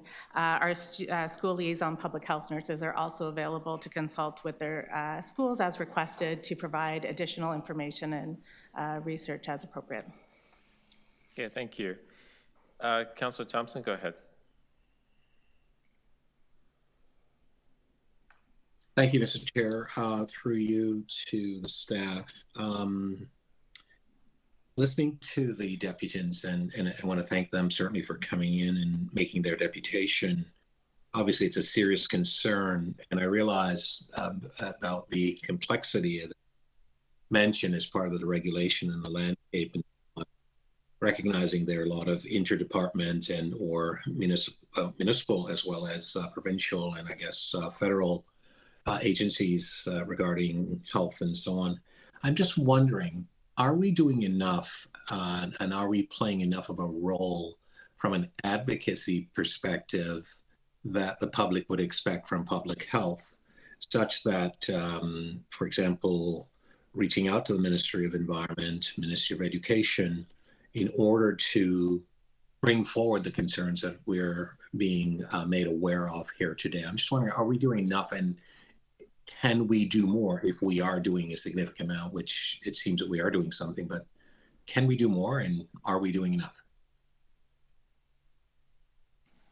To the chair, thank you for the question.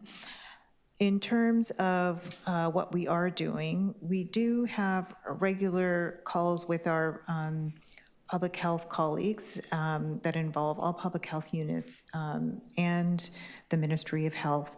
And so when there are issues such as air quality, we can raise them as issues that are being expressed by our community members for the ministry to be able to explore any interventions, including regulatory changes. So I would say we're regularly doing that. As you heard, I think some of our most extensive engagement is with our school boards, not only the boards, but individual schools through the links through the school public health, liaison public health nurses. And in terms of more, of course, part of the forum for having this discussion here is to not only hear from deputants, but to incorporate that feedback into our programming and services. I will say that more always means potentially less of something else. So we do prioritize our communications and interventions to the health issues and exposures that are of greatest risk. Thank you. And I would also like to add that, as my colleague, Dr. Spiros, indicated, when we do get complaints, there is an opportunity for us to interact with our provincial colleagues when we have specific issues that have been brought to our attention. And that's another opportunity for us to talk to the provincial level about specific issues that have been brought to our attention by the community. Thank you. Councillor Perruzza, 5 minutes. Just a couple of questions with respect to radon. I'm trying to understand this, and I don't understand this area very well at all. So, radon is an element of a radioactive element that comes from, as you say, soil and rock, and I guess it comes through the soil in the basement, right? Is that what? Correct, yes, it's in the ground, and radon's a gas. Okay, so I garden, for example, a lot, right? I grow tomatoes when I get my hands in soil all the time. So am I exposing myself to that all the time, doing that too? Like I'm getting like, stuff all over my fingertips or something?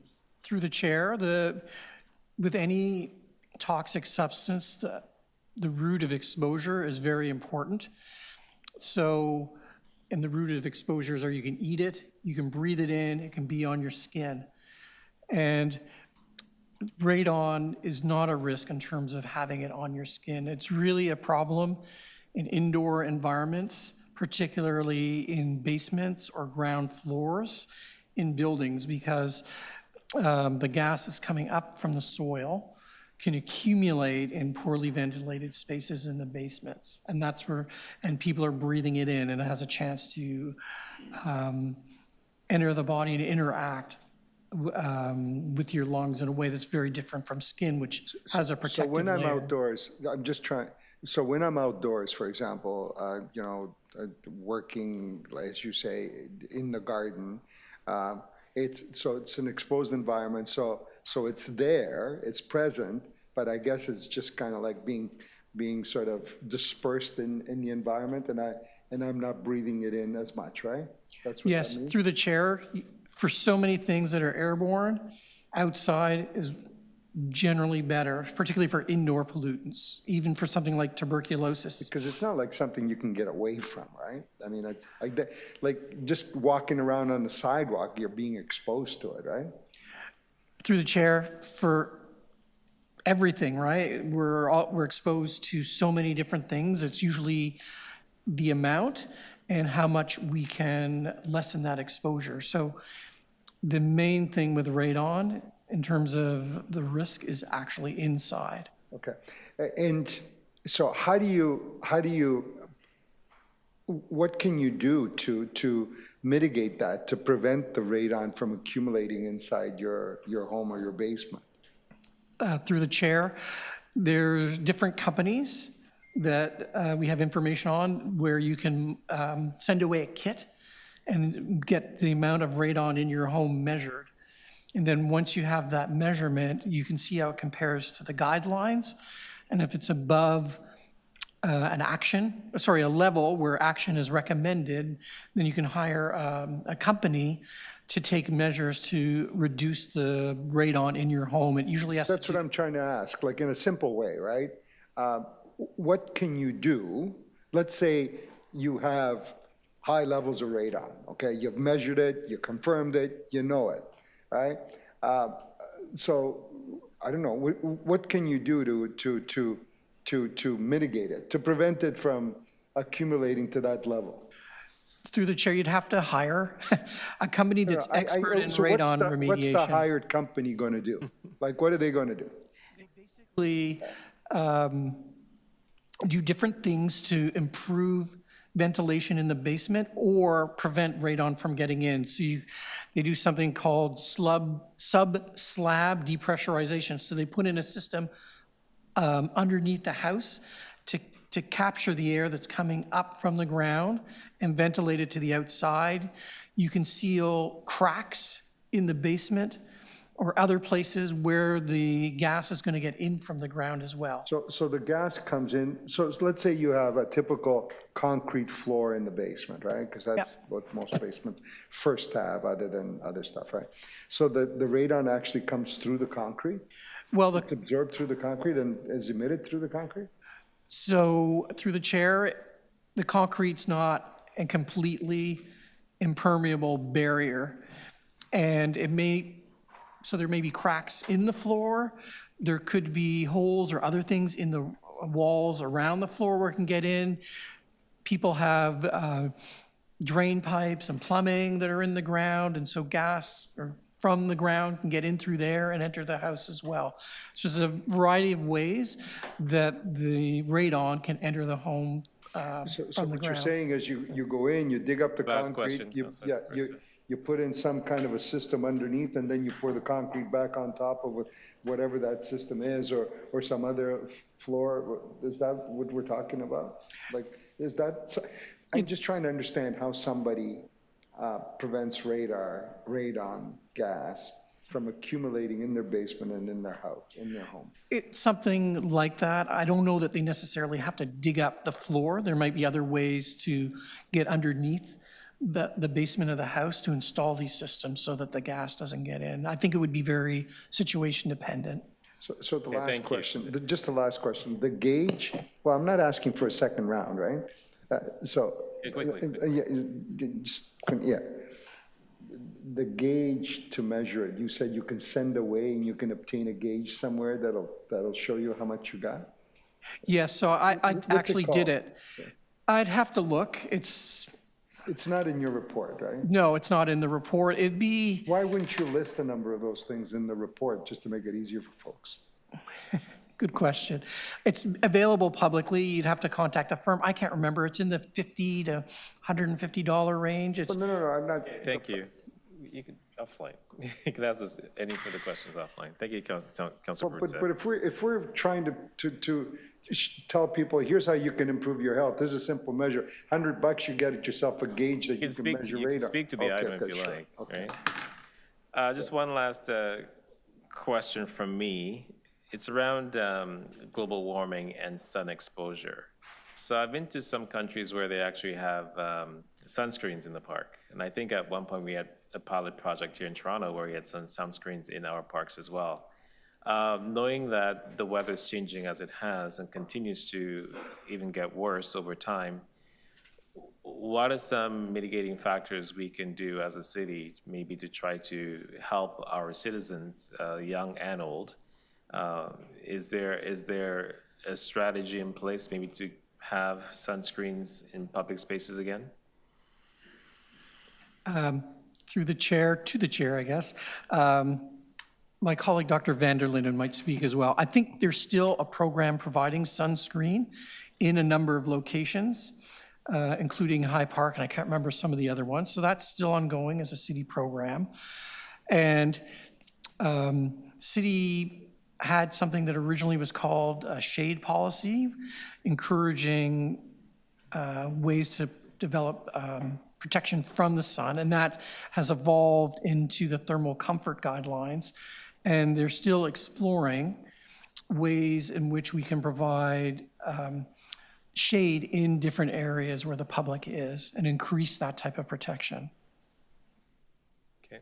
I can just add to your question about the Be Sun Safe program. So in 2024, there were 50 sunscreen dispensers in select Toronto waterfront parks and High Park locations, 2 sunscreen dispensers on HTO to-go water trailers, and 150 canopy tents for use for Camp TO, Parks Play TO, and Summer in the Six. So it's the initiative is alive and well, and it's a partnership between the David Cornfield Melanoma Fund and the Douglas Wright Foundation partner. So it continues in the City of Toronto. So my follow-up question to you then is there a strategy to expand that? Does it expand every year, or is it just stagnant?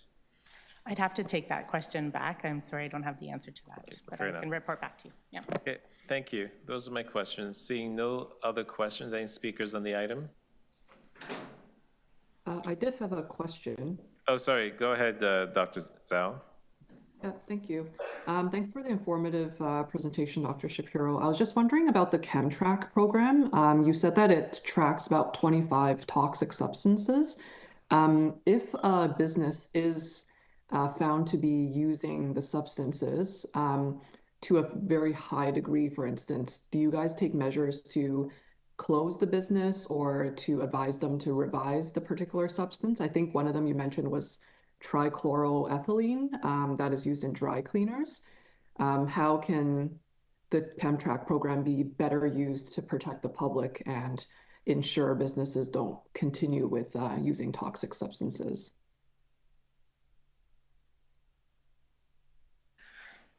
Thank you for the question. Through you, Mr. Chair, the ChemTrack program is a reporting program, so businesses that meet thresholds from their use and release of 25 priority chemicals are required to report into the ChemTrack program that is run by Toronto Public Health, and we don't have authority to close businesses.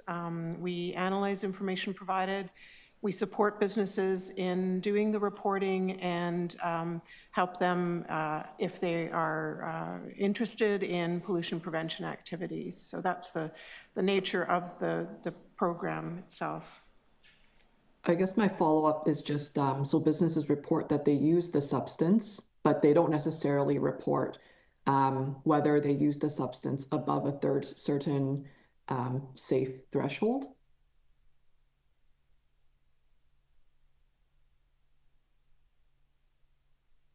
Through the chair, these, all the businesses are required to meet provincial and federal standards.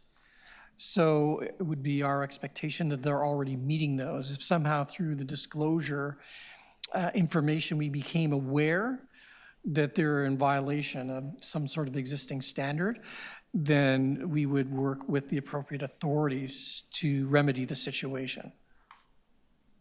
Sounds good. And just final question is just for members of the public who are accessing the ChemTrack website to look up businesses or dry cleaners that use a certain toxic substance.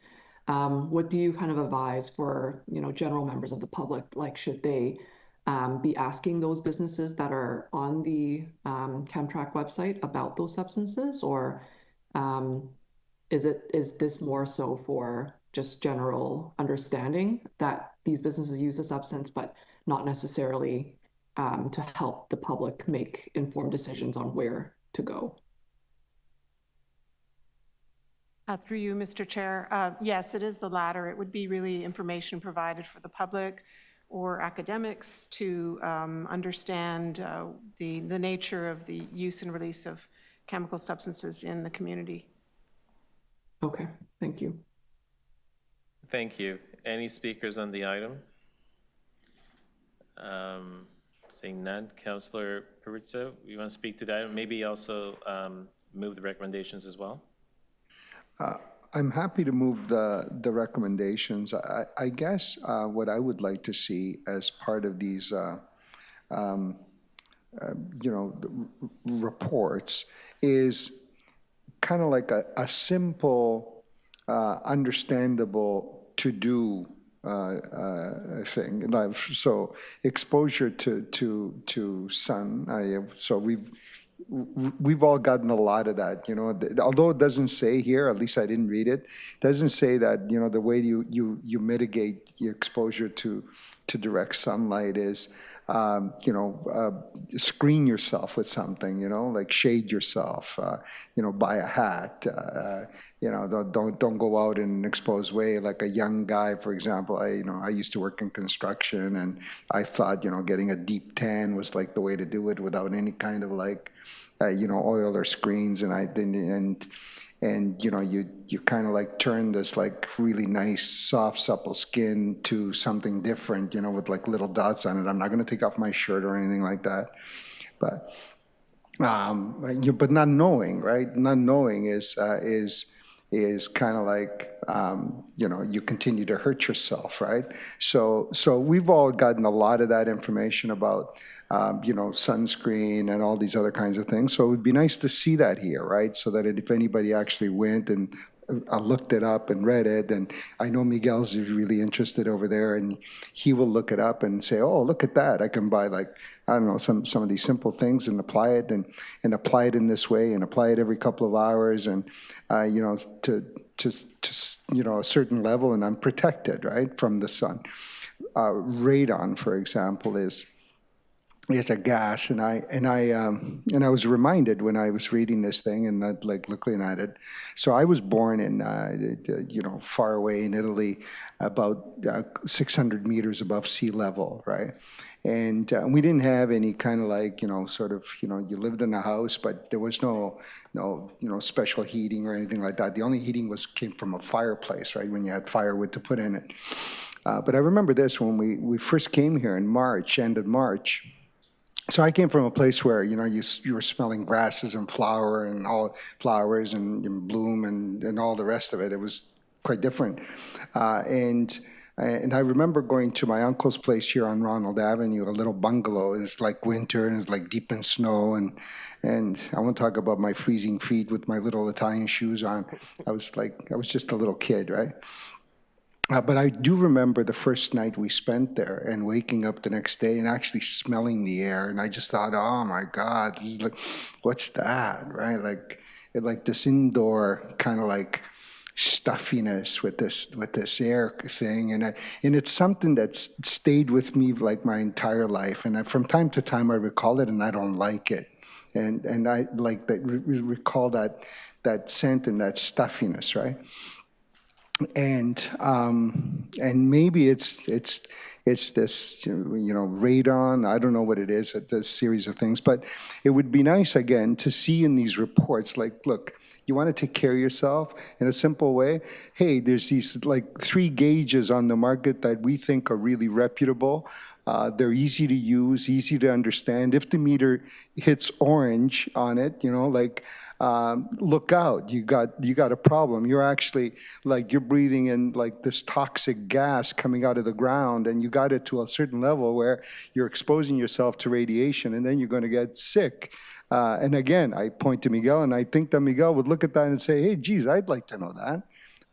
That would be like really easy, because you say, this is not good. So maybe I should deal with that in some simple way. And I think that for a lot of us, you know, that kind of like simple, easy, you know, sort of access to information from a public health perspective, I think would go a long way to make it easier, better for a lot of us, you know, going forward and so on. So I'm glad that to some degree I was exposed to this. I'm disappointed that I didn't get all the information I wanted. I know that I can follow up offline, but not everybody has the privilege that I have, where they have access to, you know, public health officials who can give you that information easily and accessibly. So. I just would encourage that going forward. I think it would be very, very useful for all of us, and I don't think that it would add a lot of work or a lot of words to the reports. Thank you so much. Yeah, thank you, Councillor Peruzza. You're asking for a health promotion campaign based on what I'm hearing from you. Sorry? You're asking for a health promotion campaign based on what I'm hearing from you. Well, I'm not asking for a health promotion campaign. I'm just asking for easy to read information or easily accessible information. I'm not asking for a whole new brochure or anything like that. If it turns into a whole brochure in multi-languages and all the rest of it, and you want to turn it into a really big project, that's fine. But I'm just saying, even in these reports, when you add the report, right? Because the reports go online, and if somebody really wants to go into it and access it, and at some point in that report you say, hey, by the way, look at easy steps, boom, boom, boom, right? Get yourself a gauge. Here's how you read it. These are the ones on the market. Maybe if you want to add, costs, sure, so that you don't intimidate people that thinking that, you know, it's like an outlandish cost or something like that. But easy to do things for people that you know, go some measure to you know, being able to kind of like safeguard their own health, you know? Much in the same way the sunscreen finally sort of dawned on me, and I stopped taking off my shirt while I working in the construction of the garden, right? Okay? Thank you, Councilor Peruzza. Any other speakers on the item? Yeah. I'll just say that thank you to staff for their presentation and this comprehensive report. You know, I do agree with Councilor Peruzza to a degree. You know, in my home, I have a monoxide detector and a smoke detector. So all these things, you know, help me and my family stay healthy. So if that's something that is on the market, I think, you know, that's something that we could, you know, we should definitely look at. Councilor Peruzza did move the recommendations on the items, so I'm going to ask all those in favor. Opposed? Carried. Thank you. The next item is the Noise Action Plan update, and there is a presentation. I'll ask Dr. Lamptey to introduce the presenters. Thank you, Chair. Dr. Finkelstein, our Deputy Medical Officer of Health for Health Protection, will be presenting an update on the noise action plan. He's also joined by Dr. Patty, Associate Medical Officer of Health. Thank you, Dr. Lamptey. Thank you, Chair Moyes and members of the board. I am just pulling up my notes here, sorry. Apologies. Okay. Next slide, please. The city has taken action to address excessive noise for approximately 10 years. This includes the 2017 Noise Monitoring Study, the 2019 Noise Action Plan, and the Noise Bylaw Implementation Review completed by MLS and approved by Council last year. Throughout this time, TPH has worked with other city divisions to recommend and implement these actions. This report provides an update on the actions recommended in the 2019 Action Plan and the health impacts associated with excessive noise. Next slide, please. There is consistent evidence, oh, sorry. I think my slides got switched up. Apologies. Yes, so the noise monitoring study showed that noise levels in Toronto are higher than the World Health Organization recommended levels, and that most noise in Toronto was from traffic. A recent literature review for the study showed that evidence to support noise impacts on health exists beyond just hearing loss. Next slide, please.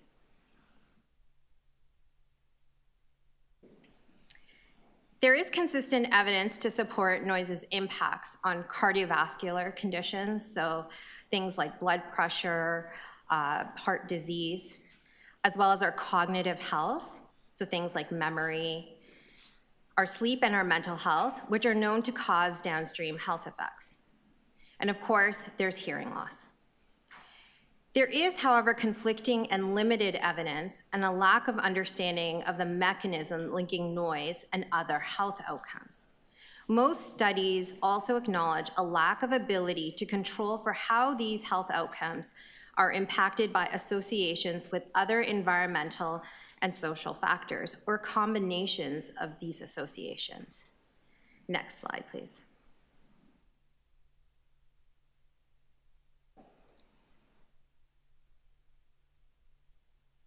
Adverse health impacts linked to noise are influenced by multiple factors, with noise being just one contributor. So it's really difficult to isolate and quantify these factors. For example, poor air quality is associated with many of the same adverse health outcomes such as noise. The relative amounts that noise and air quality impact health have not been described consistently and are difficult to separate. Individuals from lower socioeconomic communities are often exposed to more noise as well. Toronto Public Health uses information about the relative impacts that various factors have on health outcomes to prioritize program and our work within our mandate. Next slide, please. Thank you, Dr. Patty. TPH works with partner city divisions on many diverse projects which influence noise in the city. These projects aim to reduce the need for noisy vehicles to be on the road often and can often work to eliminate them completely. Some of the projects aim to enhance walkable communities that reduce vehicle use and promote physical activity and improve air quality. This work includes making sure that the recommendations of the Noise Action Plan are implemented, including promoting the use of public transportation and all forms of active transportation, such as biking. Other collaborations with city divisions aim to reduce industrial emissions. These processes often lead to the production of noise and simultaneously can impact air quality. Again here, actions by Toronto Public Health and our partners are addressing noise as part of a larger strategy to bring about a healthy built environment. The pursuit of a healthy built environment also extends to collaborating on increasing green space. These spaces, apart from their recreational and psychological impact on our community, can reduce noise through sound absorption from trees. Finally, TPH also consults on construction projects that communities are concerned about, especially those that are exempt from the noise bylaw. TPH has worked with many community groups to provide input on strategies to address noise for projects close to residential spaces. Next slide, please. To wrap up, the city has made significant progress implementing the recommendations in the Noise Action Plan. You can see on this slide a number of examples of actions taken across city divisions as a result of the plan. Work on the plan was slowed and sometimes delayed by the pandemic, but a lot of progress has been made since then. Key updates are highlighted on this slide, but even more are detailed in the appendix of the report. For example, not shown here is work TPH conducted with the TTC and municipal licensing and standards to take measures to ensure the Transit Commission complies with the noise bylaw, address noise associated with Ontario Line construction, and work with acoustic experts to incorporate noise mitigation work into planning and operations, like reducing noise from subway rails.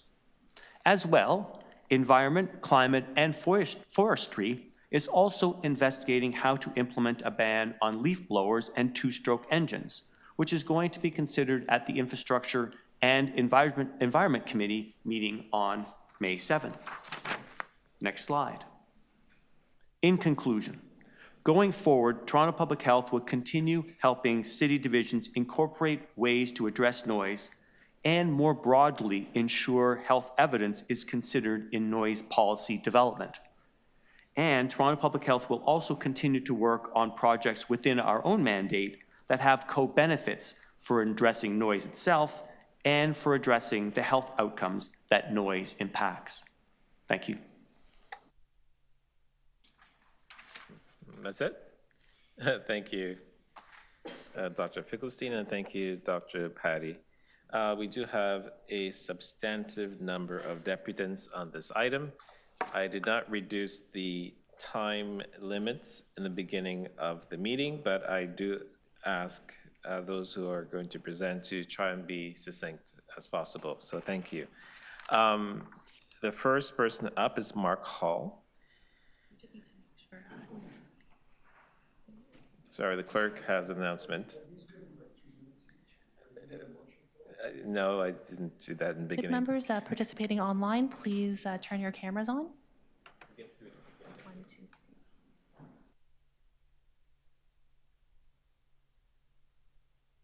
Okay, we're good for quorum. First up is Mark Hall. You have 5 minutes, but less is best. Go ahead. Good morning, everyone.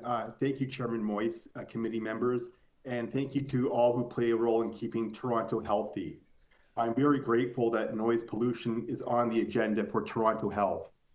I lived in Toronto for 22 years and for the last 12 years at Bathurst and Shepherd. Up until a few years ago, it was often so quiet that I would look out the window just to see if anyone was even out there. Now I often have to close my windows to try and block out the constant noise. Loud, modified cars go past countless times every day and every night. Garbage dumpster pickups as early as 5 a.m., and all the usual suspects are part of everyday life. I know that some noise is part of living in the city, but I also know that many of our noise sources are preventable. My asks are, please work with other Toronto groups like Toronto Police and 311, and have the city lead by example, such as no gas-powered leaf blowers on Toronto properties. If we could pick out the most low-hanging fruits, we can make a considerable difference. Also, please request that the province add noise to their list of environmental hazards. And let's invest in technology such as noise cameras. Noise cameras are not just policing equipment, but they are also health equipment. I think that we can all agree that noise disrupts sleep. And if you don't have quality sleep, you don't have quality health. And if you need any data, please just look at the stats at how often I have to keep my windows closed nowadays because of all the noise. Thank you very much. Thank you. Perfect timing. Ingrid Boudet. Go ahead.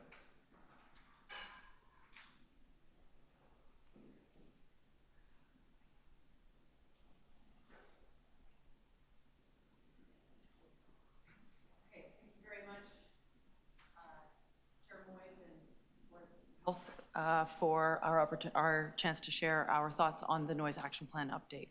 My name is Ingrid Boudet, and I'm founder of No More Noise Toronto, and we're focused on the noises that wake us up, keep us up, and disturb us day and night.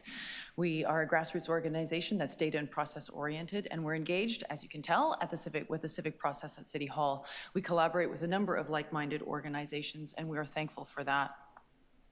We are also very thankful for the collaborations that we have with the city. Municipal Licensing and Standards, who I understand are at an offsite today. I wish them a great day, and I appreciate their collaboration. Toronto Police Services, 311 Customer Service, and Toronto Public Health, and hopefully now we can add Toronto Board of Health to that list. So no fooling around. Noise is a public health issue, and today you're going to hear how noise impacts people's health, so please listen and put yourself in their places. Not all of us get to live in quiet places. You've received around 100 emails from residents, and we are supportive of the recommendations that Toronto Public Health has indicated with working with Municipal Licensing and Standards to assess the changes through the noise bylaw. However, it's simply not enough. We don't feel we have an advocate. Research, great, but it's a lagging indicator. We need help now, and you need to understand and help manage our individual experiences, which add up to population health. Toronto Public Health, as we understand, can't say no to an action or policy. So the noise keeps on coming and the exemptions keep on coming, and we just seem to feel that there is a prioritization of the corporate agenda, not public health. So we feel that there's a gap, and the gap is where Toronto Public Health is able to consult, advise on noise from a health lens, but actually has no authority. And then there's Municipal Licensing and Standards that creates and enforces the noise bylaws. But we are in the middle, and we're basically saying, help me and protect my health and protect my well-being. And it's a problem all over, throughout the whole city. I don't think there is a councillor that would say noise is not a problem in their ward. But finally, we feel that nobody really knows what to do. And so that's where Toronto Public Health, or that's where No More Noise Toronto would like to work with Toronto Public Health and collaborate and find those solutions, because we're suffering. So we have data, we are a data process oriented group, and we have a Mentimeter in the Toronto Public Health meeting that we had with Josh and Aaron, which was great. And out of 40 responses and asking how noise impacts your health, it's depression, it's anger, it's loss of sleep. Our society is already so stressed. Noise just adds to that. At what time of day do people experience the most disruptive noise? At night. And what is the most common disturbance? Sleep disturbance. So there's a number of solutions. Number one, provincial mandates. I really appreciated the presentation beforehand about cancer, because that is within, and radon, that is within the Toronto Public, within their mandate. We need noise added into that mandate so that there can be distinct and affirmative action taken. And this would benefit not only Toronto, but actually everyone in the province. So that's where Toronto can lead. Number two, education. This was also a big part of the conversation in the previous agenda item. So conduct an education campaign about the health impacts of noise. Just like air quality, I don't think people don't understand the health impacts of noise. They're grumpy, they're tired, they're losing sleep, but they don't actually understand what those health impacts are. So we need to educate residents and also workers in the industries. Waste collection noise can be made quieter, lawn and garden care, and also construction. Finally, fix the reporting and enforcement process until there's data transfer between Municipal Licensing and Standards and Toronto Police Services. It's broken, and the amplified sound enforcement process is painful and long and arduous, and we finally don't feel that it comes to any solvable solution for the residents and involves them way too much. So population health is made up of individual experiences. By not getting involved in them, you're not being effective. So like a mosaic, our collective experience create a complete picture. So we're looking for you to pay more attention. None of us can close our ears, and our bodies can't stop responding to noise. And this problem will only grow with the city. We're getting more dense, we're gonna get more loud. So you need to establish a goal to reduce noise today for a better city tomorrow. So let's create a better Toronto by reducing noise. Thank you. Thank you, Ingrid. Any questions of Deputy? Seeing none. Up next is Barbara Cook.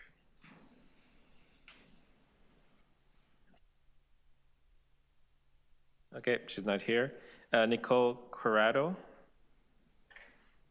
Nicole Corrado. online? Can you hear me? Yes, we can. 5 minutes, go ahead. Okay, yes, hi.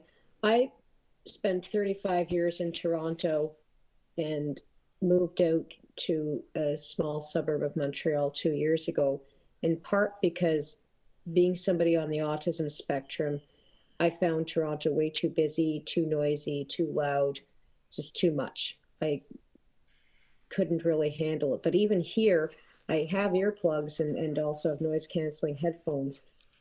But one of the things that I find difficult is that I still have to deal with these leaf blowers, the gas lawnmowers, and there's actually no reason for them. They're really noisy, really cause me a lot of psychological distress. And they also create a lot of air pollution and are carcinogenic. So I would suggest that the city phase them out and put a ban on leaf blowers, phase out gas lawnmowers, and only permit the battery lawnmowers that are much quieter, or push mowers. And even ride-on ones, you could get electrical ride-on mowers, and even construction can be done with increasingly with electric vehicles, and it makes it quieter.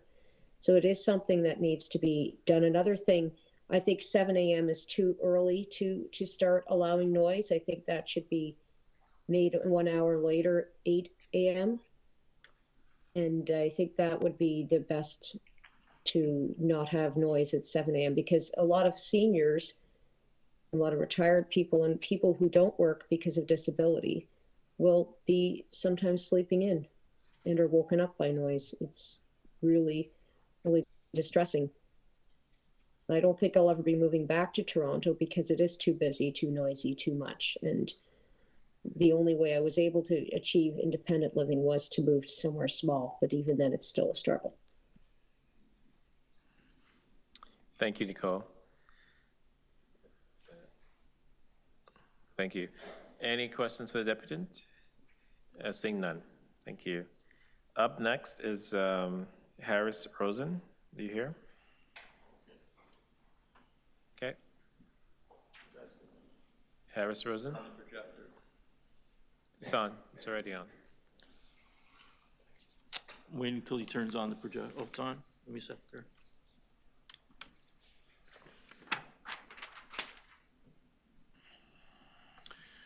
Okay, so I've spoken on noise many times. I'm going to continue to do it. Basically, here for health today. So health equity is needed, policy development. I'm asking for mandatory public health webinars available to educate frontline staff, including counselors, about common short and long-term risks associated with noise in urban health environments. Basically focused on cognitive function, sleep quality, mental health, cardiovascular health, hearing impairment, because they come, but they don't really understand what the pain is. Ongoing commitment to actively advocate and mediate the effects of economic actions, supporting residents with lower incomes and social status who are facing severe health risks, advocate to mitigate the effects of corporate non-compliance to ensure the well-being of our community members. Corporations like Live Nation, who the city incentivizes to cause a lot of noise in the area. I've had 41 charges from municipal licensing and standards, and beginning in October 2021, and there's been 1 guilty, 36 have been withdrawn. It's a mess. Sound enforcement is a misnomer. It's really just empty rhetoric and nonsense. And I'm going to explain how. In 2017, there was an Auditor General's report that took place from January 1st, 2015 to December 31st, 2016. Took 8 years to implement and activate management response.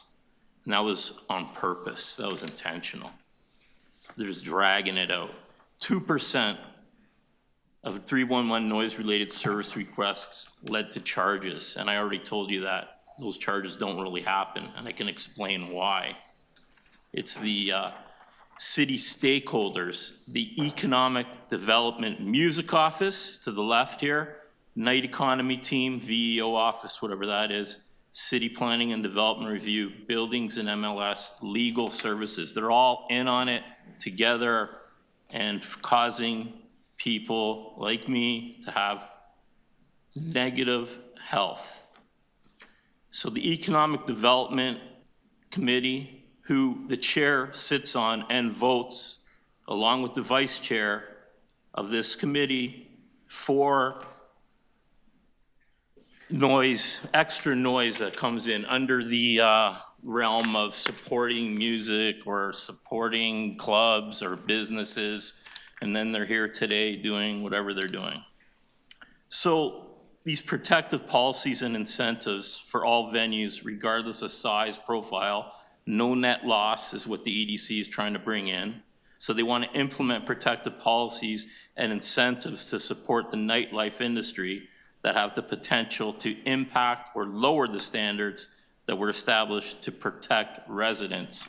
You know, they're just basically protecting people like Live Nation, and they're bringing in stuff for live music venues, policy use and regulatory changes. They haven't done this yet, but I know they're trying on it because I've met with people, including Live Nation and club owners and business owners and live music venue owners.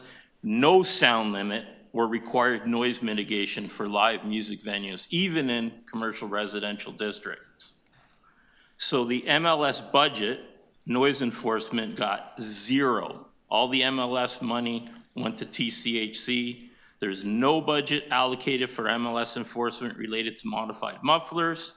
There's currently no budget for MLS enforcement that aligns with extended liquor license sales until 4 a.m., which they're trying to force through quickly. Bad faith by a municipality suggests a lack of candor, frankness, and impartiality. We are collateral damage. Talk minus action equals zero. I'm tired of the empty rhetoric. I want to sleep at night. Thank you. Okay, thank you. Any questions for deputants? Seeing none, thank you. Leslie Dolman, are you here?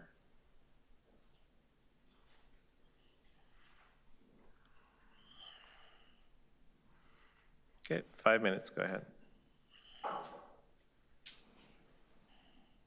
Hi, thanks for this opportunity. I'm a Ward 9 resident, a retired electrical engineer, and a settlement worker. I'm here to support specifically, specifically ask you to move on one particular noise source, and that is tonal backup alarms. Those are the alarms that go beep, beep, the monotone, and to push for the rapid deployment of broadband alarms. The National Academy of Engineering has cited backup beepers as one of the 6 top noise sources that are associated with behavioral and emotional consequences. I'm here because I live 12 houses from a beeper, a construction, it's not even a construction site, they're just doing an inspection of a building. 4 months, 40 hours a week of a beeper going continuously, and I can't, windows closed, nothing blocks it.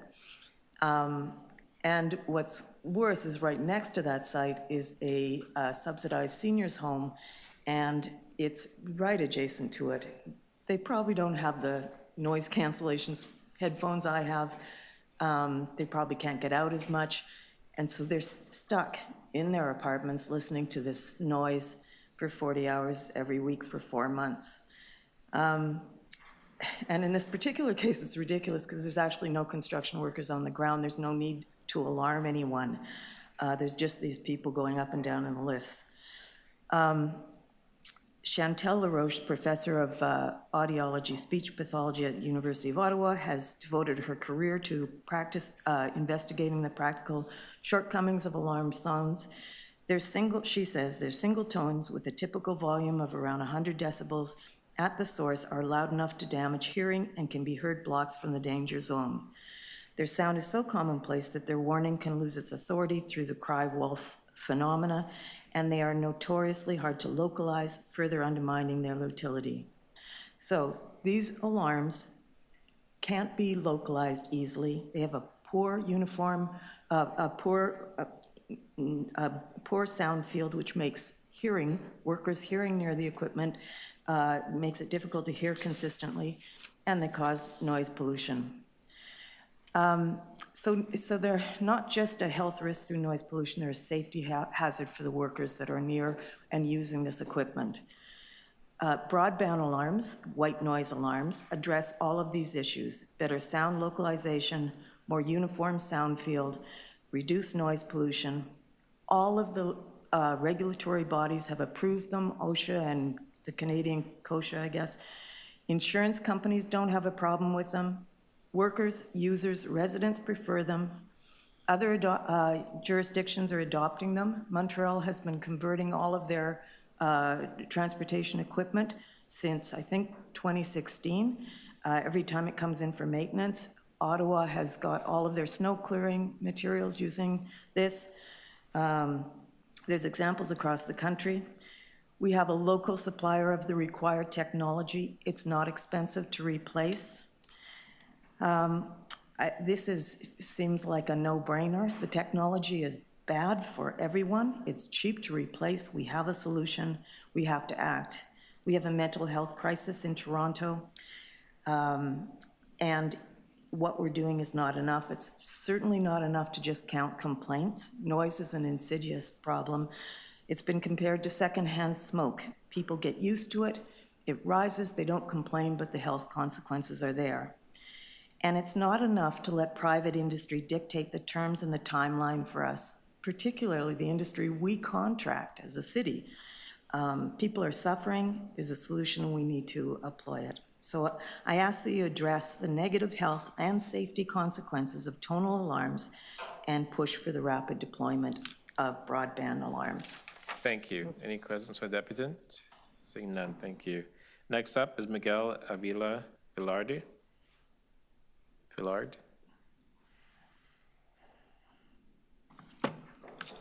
Go ahead. Just a second, please.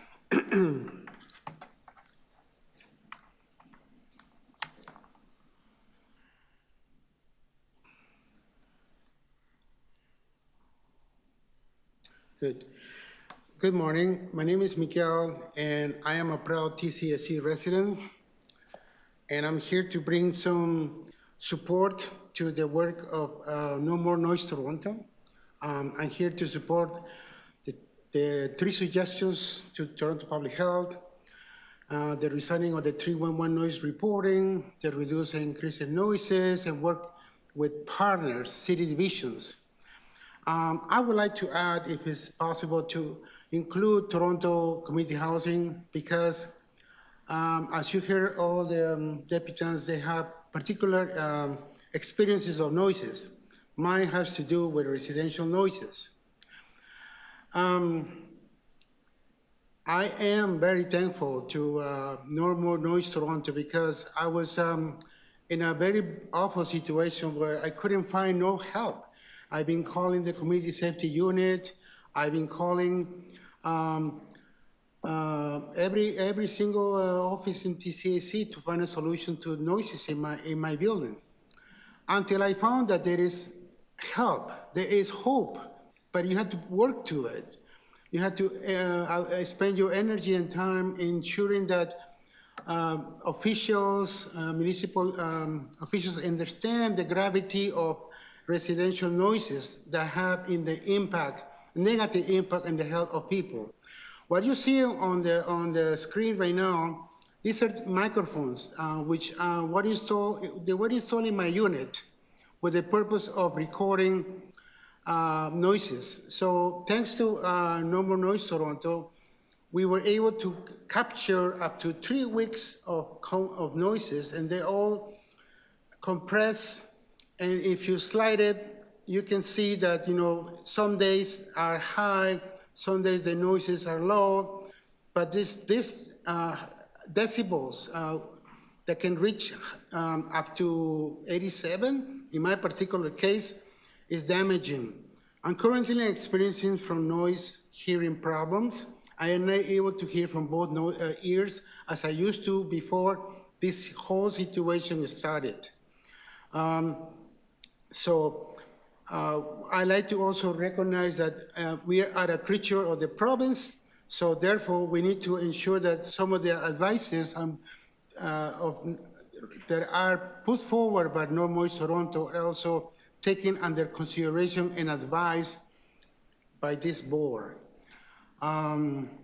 So noise pollution it is a public health issue, and it should be considered as a priority for the Toronto public health. Because, my friends, this is not a joke.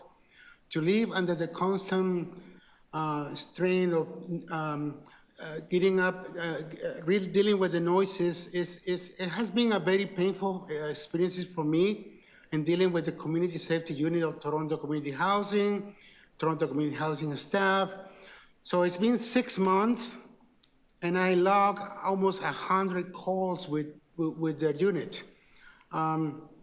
And I have some pictures to show you how I've been able to cope with these noises that have been affected my life. In one of the pictures I'm going to show you, I had to seek refuge in the basement of my building just to get some decent sleep.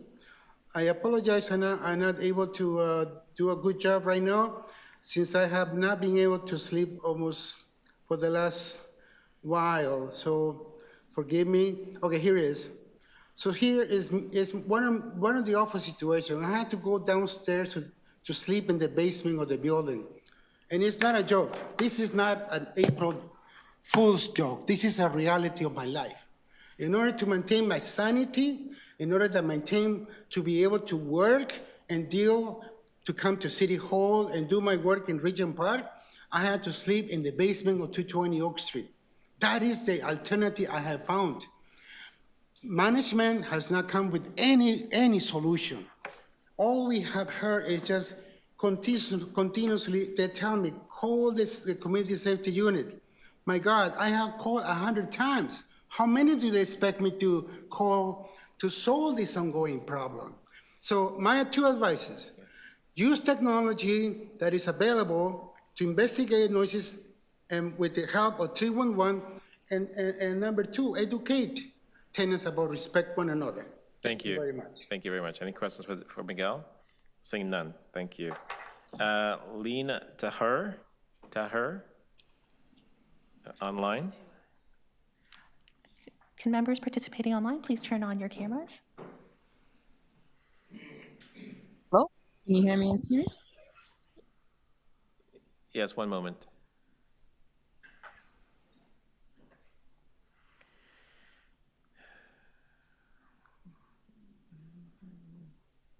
The clerk is very strict on quorum today.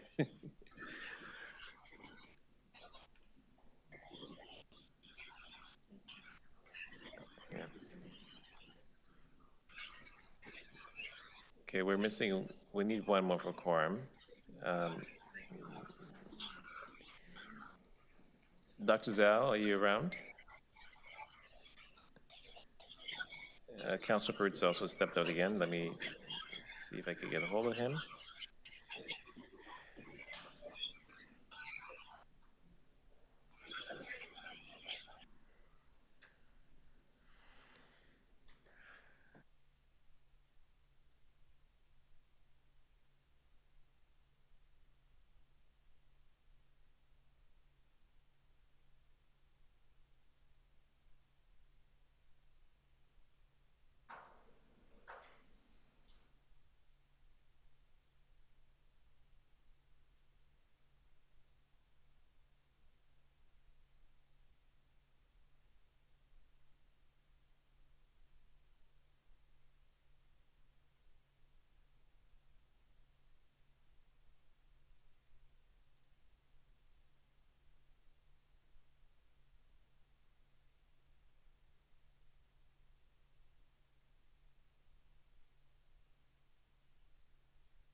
All right, we can resume.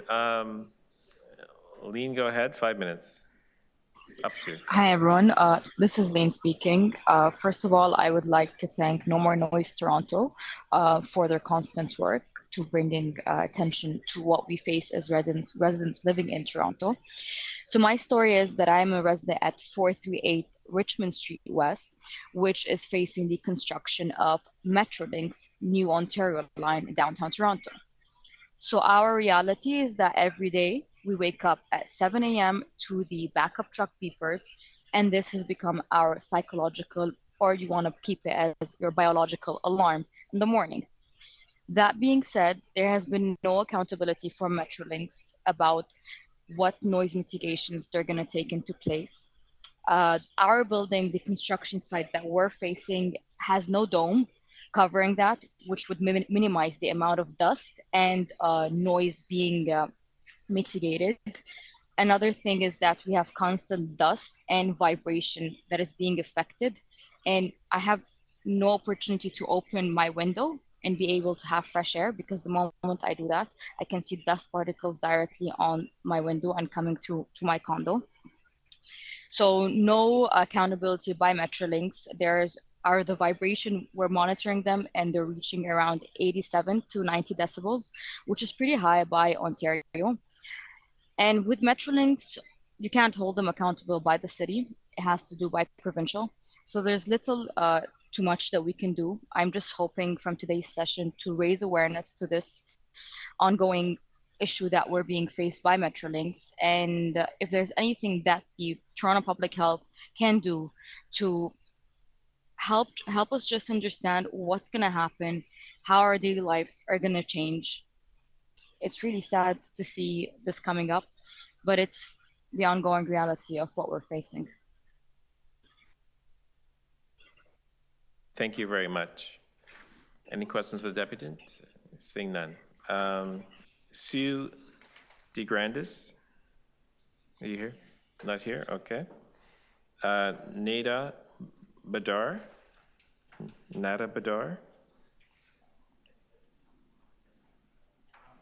Okay, not online. Fabio Obettini? Okay, Fabio, we see you online.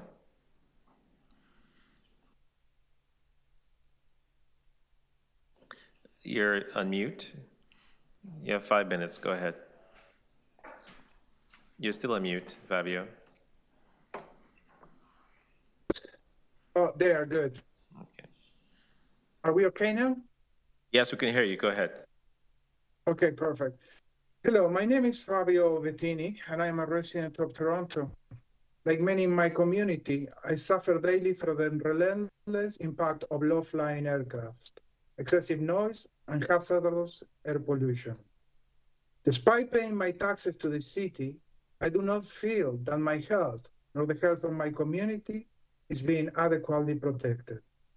We are not alone in this fight. Just last month, the town of North Hempstead and the town of Hempstead in New York took decisive action by filing a federal lawsuit against the FAA for failing to address the devastating impact of increased air traffic. The lawsuit represents over 1 million residents who endure severe noise pollution, declining air quality, and significant health risks, including higher rates of asthma and cancer linked to aircraft emissions. The elected representatives acted because their concerns were ignored. Shouldn't Toronto consider doing the same? Beyond the obvious health risks, the excessive noise pollution caused by airplane traffic directly impacts our ability to function in daily life. Health Canada recommends at least 7 to 9 hours of quality sleep per night. But for those of us living under these flight paths, that is simply impossible. Sleep disturbances caused by aircraft noise contribute to chronic stress, cardiovascular issues, and impaired cognitive function.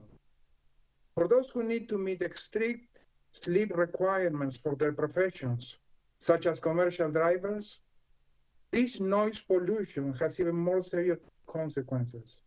In Canada, becoming a commercial driver requires the ability to achieve at least 8 hours of quality consecutive sleep for safety reasons. If airplane noise makes this impossible, then residents are unfairly excluded from career opportunities because of environmental conditions entirely outside of their control. But perhaps the most devastating impact is on our children. How can we expect them to thrive academically when they are forced to attend school in a state of sleep deprivation comparable to intoxication? Studies have shown that children who suffer from chronic sleep loss experience lower concentration, reduced memory retention, and decreased problem-solving skills. The evidence is undeniable. A well-known study conducted near Munich Airport found that children exposed to chronic aircraft noise had delayed reading comprehension and memory deficits compared to those in quieter areas. A Harvard School of Public Health study linked aircraft noise to higher stress hormone levels in children, leading to increased anxiety and reduced cognitive performance. The Ranch study in the UK, the Netherlands, and Spain found that for every 5 decibels increase in airplane noise, reading comprehension in children drops significantly. And this crisis is only going to get worse. The Greater Toronto Airports Authority has announced plans to double air traffic over the next decade. That means twice the noise, twice the pollution, and twice the health consequences for Toronto residents without any meaningful plan to mitigate these effects. If we are already struggling under the weight of current air traffic levels, how can the city justify allowing this expansion without first addressing the severe harm it's causing? So I ask again, what is the city of Toronto doing to protect its residents from this crisis? Will Toronto explore legal action, like the towns in New York, to hold those responsible accountable? What concrete steps will be taken to ensure residents, especially children, can live, learn, and sleep in a way that meets basic health guidelines? This is about more than quality life. It is about protecting public health, economic fairness, academic potential, and fundamental human rights. I urge the Board of Health to take this issue seriously and act before it worsens. Thank you. Thank you. Any questions for deputants? Seeing none. Thank you. Sally Gustin, are you here? Sally Gustin? No? Okay. Oh, she's in the room. There we go. 5 minutes. Go ahead.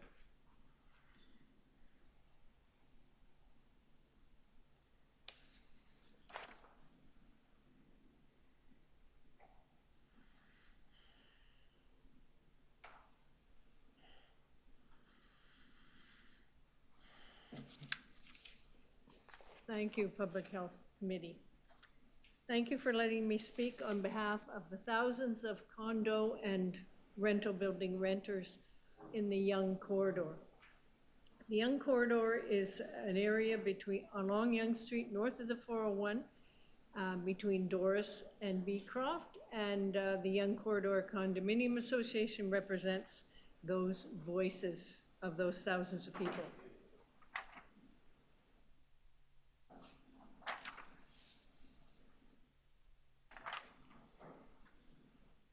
So the Yonge Corridor is a vibrant, dynamic, and convenient place to live.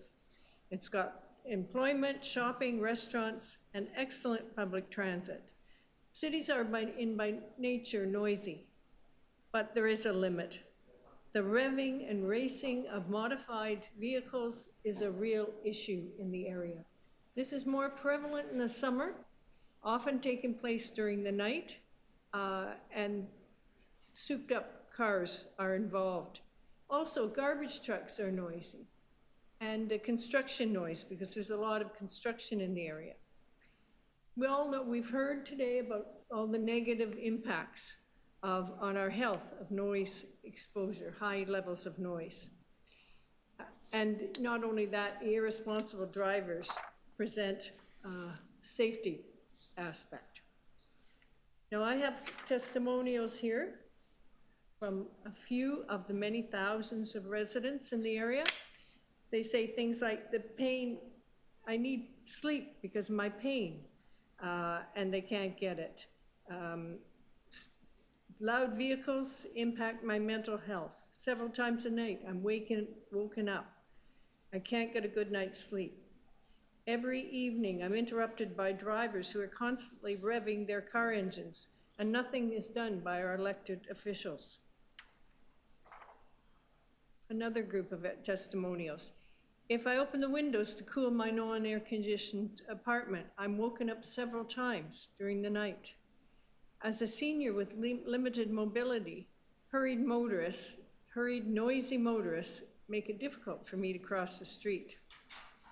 Again, loud noise interrupts my sleep and naps. And here's somebody who asks, is it acceptable that a member of our household whose bedroom faces Yonge Street has to sleep with earplugs in order to get an uninterrupted night's sleep?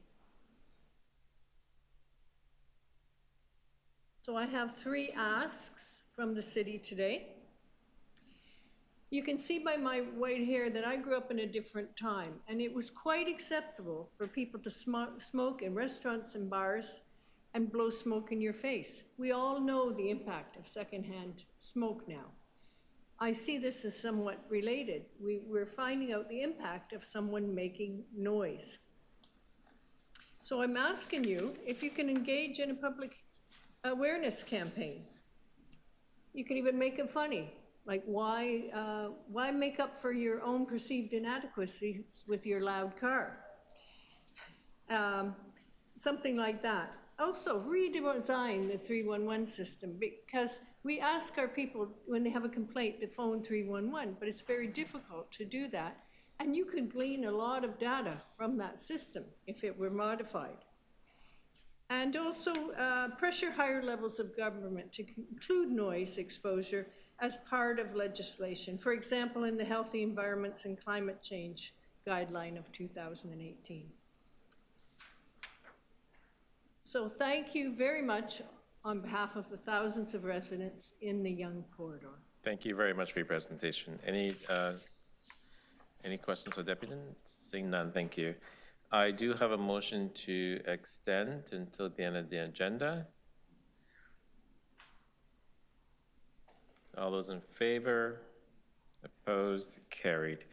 As of 12:30, we will be at bare quorum. So I'm asking those online to please, and Councilor Peruzza, who's in the room with me, to please stay in the room until we try and get through this item, this agenda.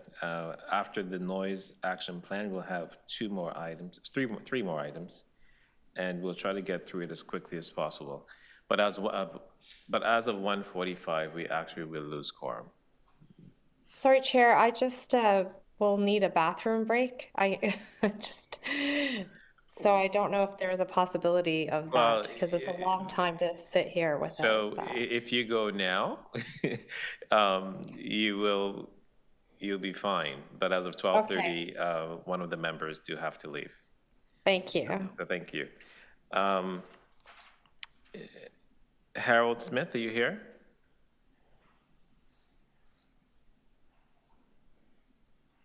No? Okay. Claire Kumar, you here? Online?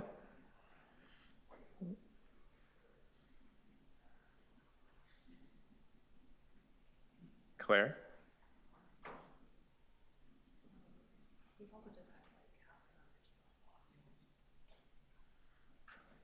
Okay, there we go. Yes, I'm here. Yes, I'm online. Hello? Sorry, 1 second. Go ahead. Yes, I'm online. You have 5 minutes. Go ahead. Hello, I'm online. Yes, go ahead. We could hear you. Yeah. Can you hear me? Can you see me? Yes, we can. Go ahead. Can you hear me? Hello? Okay. I'm sorry, can I? Yes, go ahead. Okay. Thank you so much. Yes, we can. I'm getting an echo, so Yeah, I can hear you. I just get an echo back. So I will start. I'm sorry, can I? Thank you so much. I'm going to have to speak without knowing that I'm being heard because I'm getting an echo back. So I'm a longtime resident of Toronto, and I've been a productivity coach for 20 years. And as I look at our economy and our need to have Canada be more productive, it's one of the things I think about on top of my well-being. I've been a speaker and a coach in this area. I now speak and advocate for accessibility through inclusive design. And if productivity is going to be a concern for our city and for our Canadian economy and for our people to be able to make their best contributions, we need to take care of our well-being. Today, I feel like I'm being designed out of the city of Toronto. Chronic stress, noise makes us unwell. And every time I read on the City of Toronto website that Toronto is a vibrant city, I think it's code for we value promoting the economy over the well-being of our residents. I see examples of that with the allowance of garbage collection overnight and construction and track work. We don't understand, and as having worked as a coach for 20 years in this area, I can point to numerous examples of how we don't understand the impact of stress on our ability to perform, on sleep, on our ability to perform, of general health and well-being, of air quality, of many of the things that we've talked about today. We can have both, but we need careful, inclusive design. I had the pleasure of meeting Dr. Eileen Davila on the weekend. I went to a presentation she gave at the Etobicoke City Center. And she was talking about how we have managed to encourage over decades the decrease of smoking from 65% of our population to 6.7%. Noise, and I will add in light, that's not the objective of this meeting, but light is another wavelength assault that we are under. And these two toxins must be treated with the same kind of effort as smoking. It requires a comprehension of the problem, and it requires stopping at the source and all that's involved. And with that, Dr. Eileen Davila talked about the Ottawa Charter of Health and the need to identify and realize aspirations to satisfy the needs of the people, and the need to change or cope with the environment. Now, Dr. Eileen Davila said adapt to the environment, and I countered that because the actual wording which she put up on this screen was we need to change or cope with the environment, and changing the environment is in fact what's on the table here. Personally, I am someone who lives with 2 non-visible disabilities, an autoimmune disease aggravated by stress and showing active signs in the last year. And I attribute this to the chronic noise stress that I live with, especially as the warmer weather is coming. I face Lake Ontario, I'm in Humber Bay, and the incredible amount of noise pollution from jet skis, modified exhausts, backup cherry picker beeping when there is no risk of injury to anyone. The incredible amount of noise. We have several different areas of issue and potential solutions. We have a cultural shift. We have the 2017 noise report. We know that noise has increased since then because of reporting challenges with 311, which do need to be fixed, and we need an effective easy button for noise reporting and for reporting noise sources. We need to address the socio-cultural challenges that are at play with a sense of entitlement at self-gratification, which comes after a rigorous lack of control in the pandemic. We now have a population that says, I'm entitled to look after myself. We need to keep up with technology. We need a neighbor reporting neighbor system for modified exhaust that's anonymous, that we can identify a vehicle and have police follow up. We have to have communications 10 seconds. that help us understand the risk. And Toronto needs an accessibility officer because accessibility, we're denying people a quality lived experience. We need an accessibility officer to work with Toronto Public Health to make action on this prominent and active in our city. Thank you. Any questions for the deputant? Seeing none, thank you. Last on the list is Benjamin Taslinik. You're online? Okay. Benjamin, are you here with us? We can hear you. Okay, thank you. Our problem is private waste collection, now exempted by the city noise bylaw that Toronto City Council put in effect without any public consultation in the middle of 2022, around COVID time. Private waste collection been regulated by the City of Toronto for the last 40 years, 4 decades, to prohibit private waste collection after 11 p.m. until 7 in the morning the following day. So allow like 8 hours for people to rest, to sleep, relax. Now, very noisy diesel garbage trucks picking up private waste 24 hours around the clock and causing major disturbances to residents' sleep at night, resulting in health issues and daily life issues as well. In our case, we have 4 garbage companies picking up private garbage from the back of the restaurants facing our building. This is a 27-story condo building. Okay, 3 out of 4 garbage companies are quite cooperative. They're picking up after 7 a.m.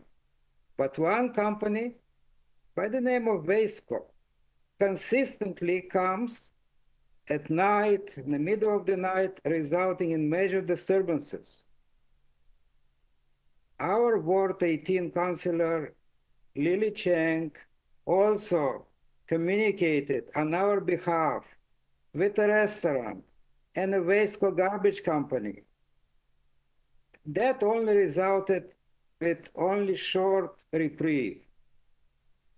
We are now under unregulated free-for-all noise disturbance regime by private waste collection, and Wasteco simply doesn't care. 311 city service cannot help either until exemption for private waste collection hours is removed by the vote of the Toronto City Council, okay? And that would serve the public as it was intended. And it was done for 40 years before. Okay, so we're hoping that the City Council would take this initiative and would restore the trust of public and public officials that's supposed to protect and serve the residents and taxpayers of this city. Thank you very much. Thank you. Any questions for the deputant? Seeing none. Thank you for coming in today. Let's take it in-house. Any questions for staff? I know we have a time crunch here, so it's all. Councillor Chang, again. I'll keep it brief. Thank you. You know, we're hearing all these deputants about the impact of noise, and we're seeing Toronto Public Health, a report that there is research that merits, that shows that there is a health impact. And I'm just wondering, how does this report then connect to MLS enforcement or other divisional responses? What is the work that has to happen to connect all the dots? Can members who are participating online please turn their cameras on?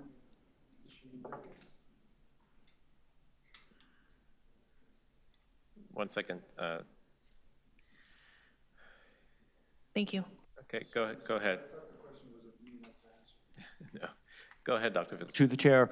Toronto Public Health does work closely with MLS about city noise. We're an important advocate for the health impacts of noise and have been collaborating with them in the development of the noise bylaw, which has been updated a number of times over the last 3 or 4 years. So our role really is to bring the health information to MLS, which has the principal role of developing and passing noise rules for the city.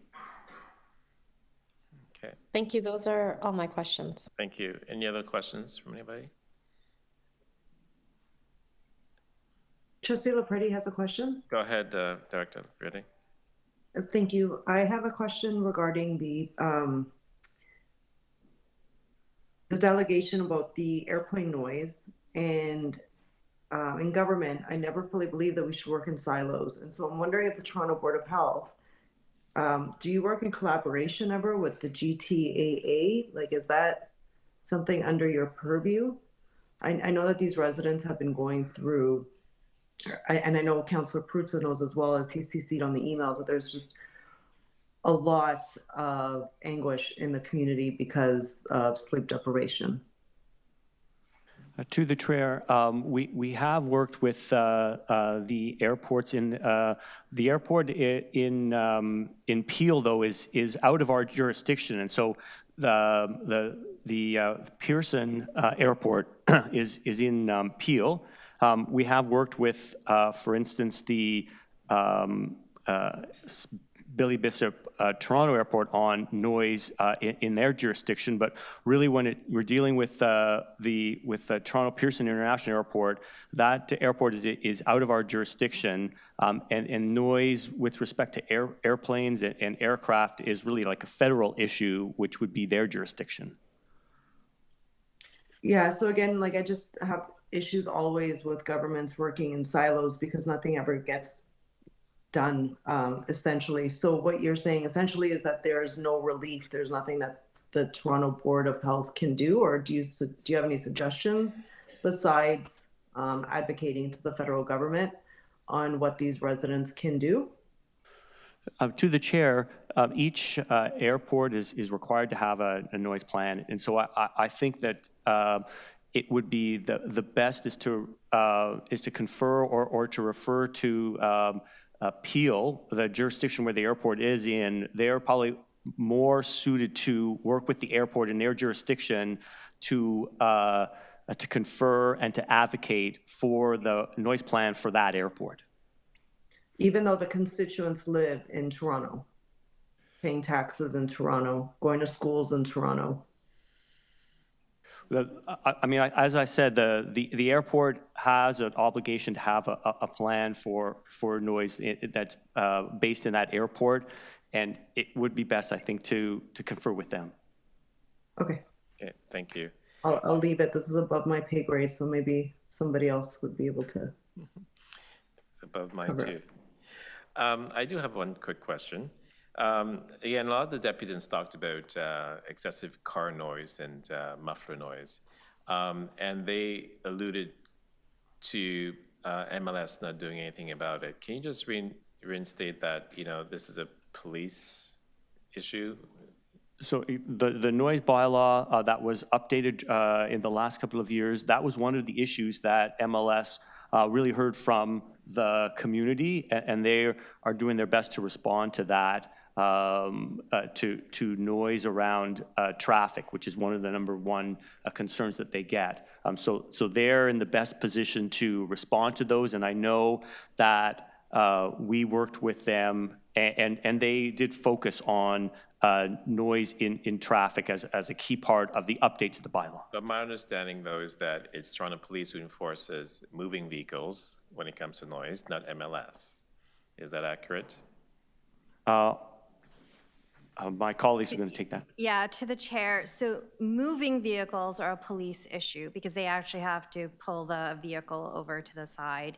But stationary vehicles are through our MLS colleagues. They That's can correct. enforce. Yeah. And also, too, a councillor, a council cannot direct the Toronto Police as to how to do their jobs. Is that correct or not correct? Yes, that is correct. Okay, just wanted to have that on the record. Thank you. Those are my questions. Thank you. Any speakers on the item? Okay, I do. Very quick. Go ahead. Councilor Pertzaz is going to speak. Yeah,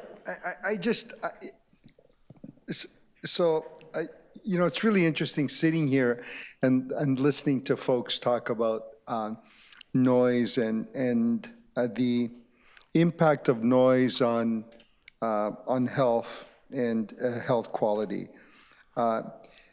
And I guess as I sit here and listen to it and sort of go through it in my own mind, never was there an issue where we as a city or as a political entity or a city council, are absolutely powerless. And with respect to this. So we have a noise bylaw that is like almost unenforceable, completely and totally unenforceable. We do. We have a noise bylaw that we say, okay, MLS is, but never is there an inspector there with a gauge monitoring noise when you get noise, right? Car comes humming down the road, as we heard on Yonge Street, modified mufflers, big revving it up, and unless there's a police officer on duty there, kind of like, waiting to flag it down, an MLS officer isn't going to chase that car down the street. It's just not going to happen, right?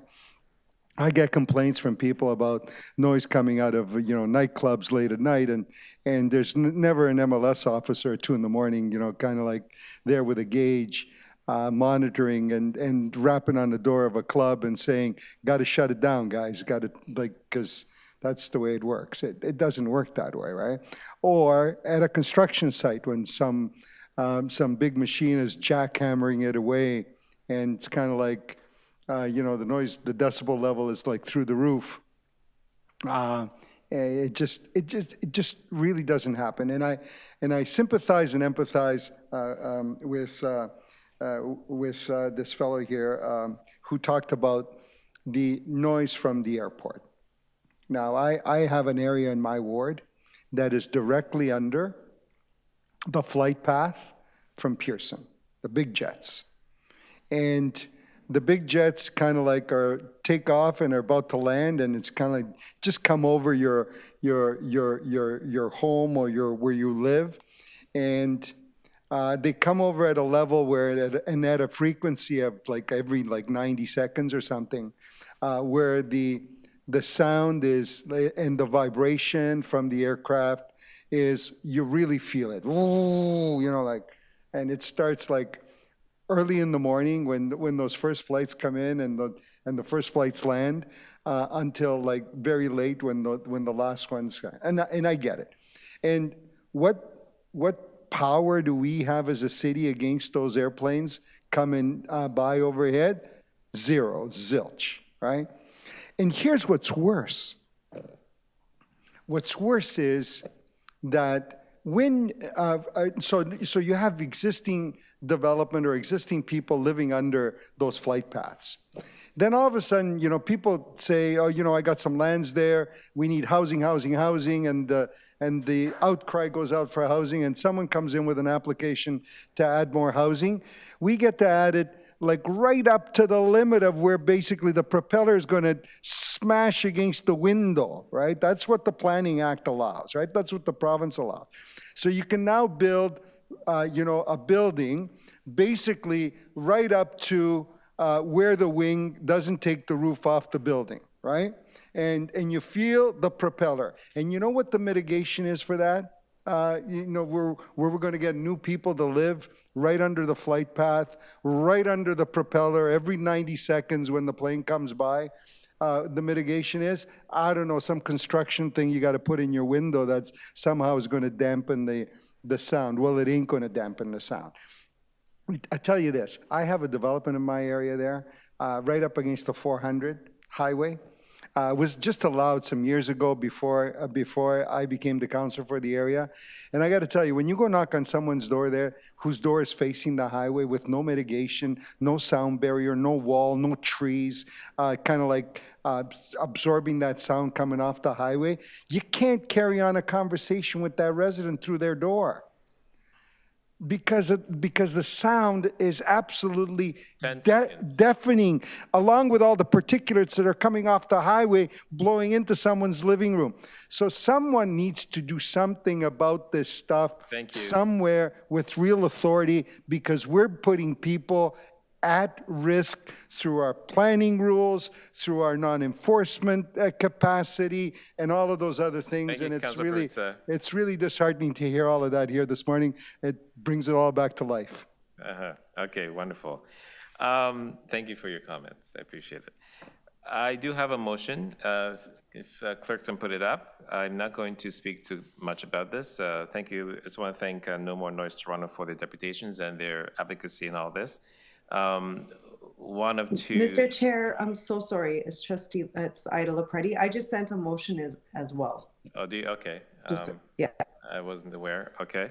So my motion really is about requesting the acting MOH to support municipal licensing and standard in fulfilling City Council's direction in item EC 16.4 to work with waste collection operators and other relevant stakeholders to develop and publish online guidance documents for waste collectors, property managers, and residents. They may be referred to for best practices to mitigate noise from waste collection operators.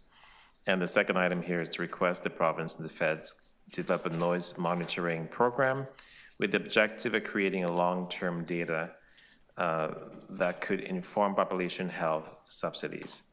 So that is my motion. I hope it captures some of the concerns we've heard today. Yes, period. Those are my comments, and that's my motion. And I'm going to pass it over to Director Lopretti. I haven't seen your motion yet.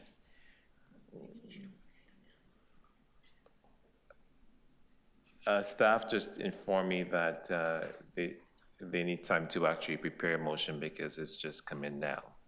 So we're going to hold this item down. Hopefully we can. Okay, we'll hold this item down. Let's go to the next item. Item HL 23.6, Toronto Public Health operating budget for the year ending of December 31st, 2024. We have one speaker on the item. Daniel Freiheit, are you here? Online? Okay, go ahead. You have 5 minutes. Yeah, I'll be fast because never get in between a city councillor and their next meal is what I've learned over the years. I know I'm doing well when Suman smiles. Suman is like he's my check, my reality check. A lot of you know me. I'm the Twitter fanatic, Lion Advocacy. By the way, I'm going to post some stuff about the noise issue because I had this issue, and there's ways to do it by holding the property owner of who's retained that garbage truck, hold that person responsible for not incorporating people's sleeping needs and the like. Anyhow, that'll be on my Twitter, Lion Advocacy. I've gotten a lot of followers over the years, 2 years, 31,000 or so by now, or 34, I forget. A lot of folks follow, retweet me. I got retweeted the other day from David Alton, who's on the UK Joint Committee on Human Rights. That was on medical assistance and dying. But my point is I get a lot of retweets for my views, which are not crazy. They're not conspiracy theories. I'm not an anti-vaxxer. But I'm here to speak today about the budget. I was put on item 20, whatever this is. I could have put last year's budget, this year's budget, whatever. Same thing. We've got to reallocate some resources to a pretty sobering issue. So sobering that I actually reached out to the Cleveland Clinic, who had posted about this. Cleveland Clinic updated their website in late 2022 on the risks of myocarditis. One of the causes, there's many causes of myocarditis. One of them, as we started to learn, towards mid-2021 was the vaccine for certain cohorts, in particular young adolescent males and young adult males. The risk of myocarditis, depending on when they got vaccinated for COVID, the risk increased significantly. What Cleveland Clinic put on their website towards the end of 22 was that the fatality, 5-year mortality, is 50%. 50%. I reached out to them. I couldn't believe that's like mass casualty level, right? They had no distinction between viral myocarditis, mRNA-induced, or any other type. So I reached out to them. They actually corrected their website 2 days ago, yesterday, clarifying that this was for viral myocarditis, not for mRNA-induced myocarditis.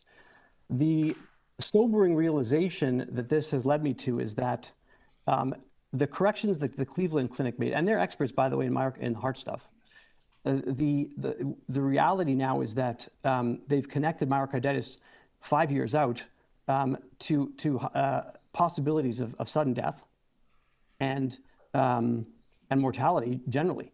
And there's a cohort that is affected by this, and that is, like I said, those who had the highest risk of myocarditis from the vaccine. Again, mRNA-induced myocarditis, mortality 5 years, no data on it.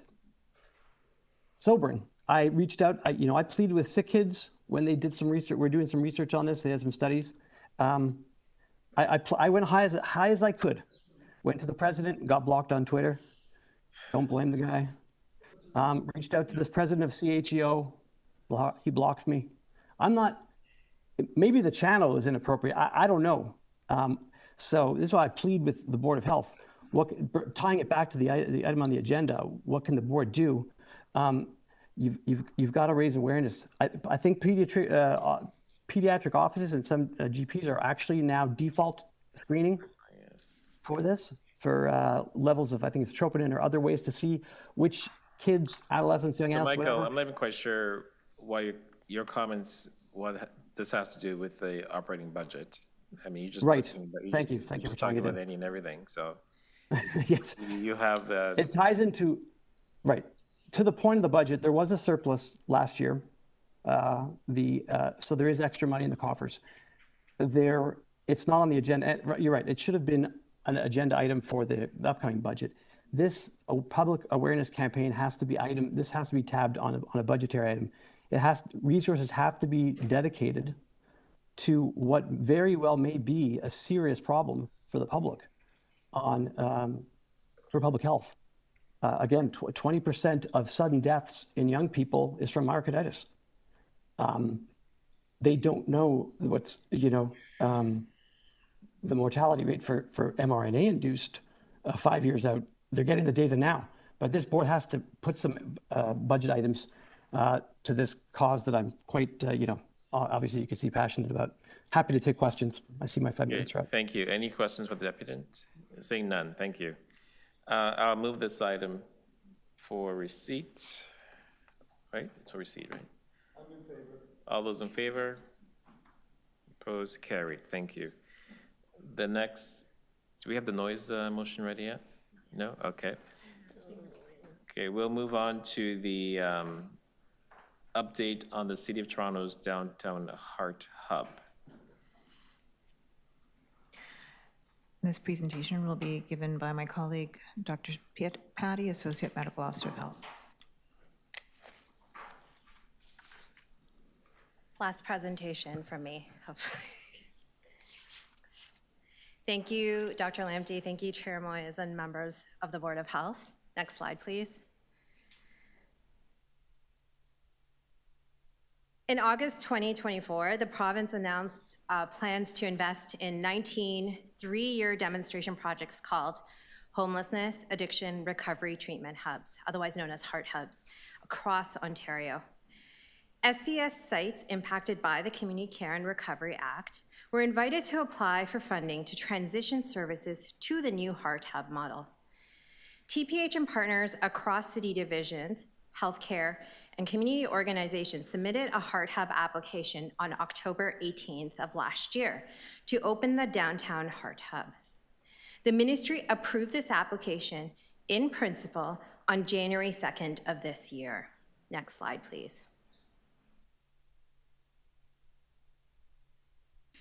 HART hubs are coordinated multi-service models that aim to do the following: improve treatment pathways to healthcare for people living with mental health issues, substance use, addiction issues, and homelessness. Facilitate more rapid access to treatment, recovery, and culturally appropriate wraparound mental health, community, and social supports. Facilitate access to supportive housing, improve client-centered health service delivery, and reduce deaths and illnesses associated with substance use. Increase diversion from hospital emergency departments and reduce demand on first responder resources. And lastly, improve community safety and well-being. Next slide, please. The City of Toronto's downtown HART Hub will provide clinical services to address mental health and substance use in the downtown core. The proposed services include 24/7 intake, which involves medical monitoring and referrals, substance use treatment, primary care, outpatient medical specialty services, outreach-based services such as assertive community treatment, withdrawal management beds, referrals to off-site services such as abstinence-based or residential treatment options, and supportive housing. Next slide, please. A permanent site for the downtown HART Hub is being established. While capital improvements are underway at the permanent site, the downtown HART Hub will operate under an interim satellite model. In the interim, the downtown HART Hub will operate under a disaggregated model. So treatment service will be available only for registered clients. There's no drop-ins, it's through referral only. And other HART Hub services will be offered by partners through multiple locations downtown. Next slide, please. Although the permanent location is not ready, the HART Hub will operate in a coordinated fashion in the interim. We believe in a coordinated client experience where we take a holistic approach to the client's needs. This will be done through an outreach and intake process that will lead to referrals to things like dental care, primary care, detox, substance use treatment, and supportive housing. Next slide, please. Supportive housing is a key component of the HART Hub model. Provincial funding will enable an estimated 25 new supportive housing opportunities. Staff are currently working on determining the support services for this client population. Units and support services are expected to be available in Q4 of 2025. Next slide, please. TPH will report back with more information after a funding agreement has been shared. So thank you all today, and I look forward to your questions. Thank you very much. We do have 3 speakers on this item. Vincent Lam, are you here?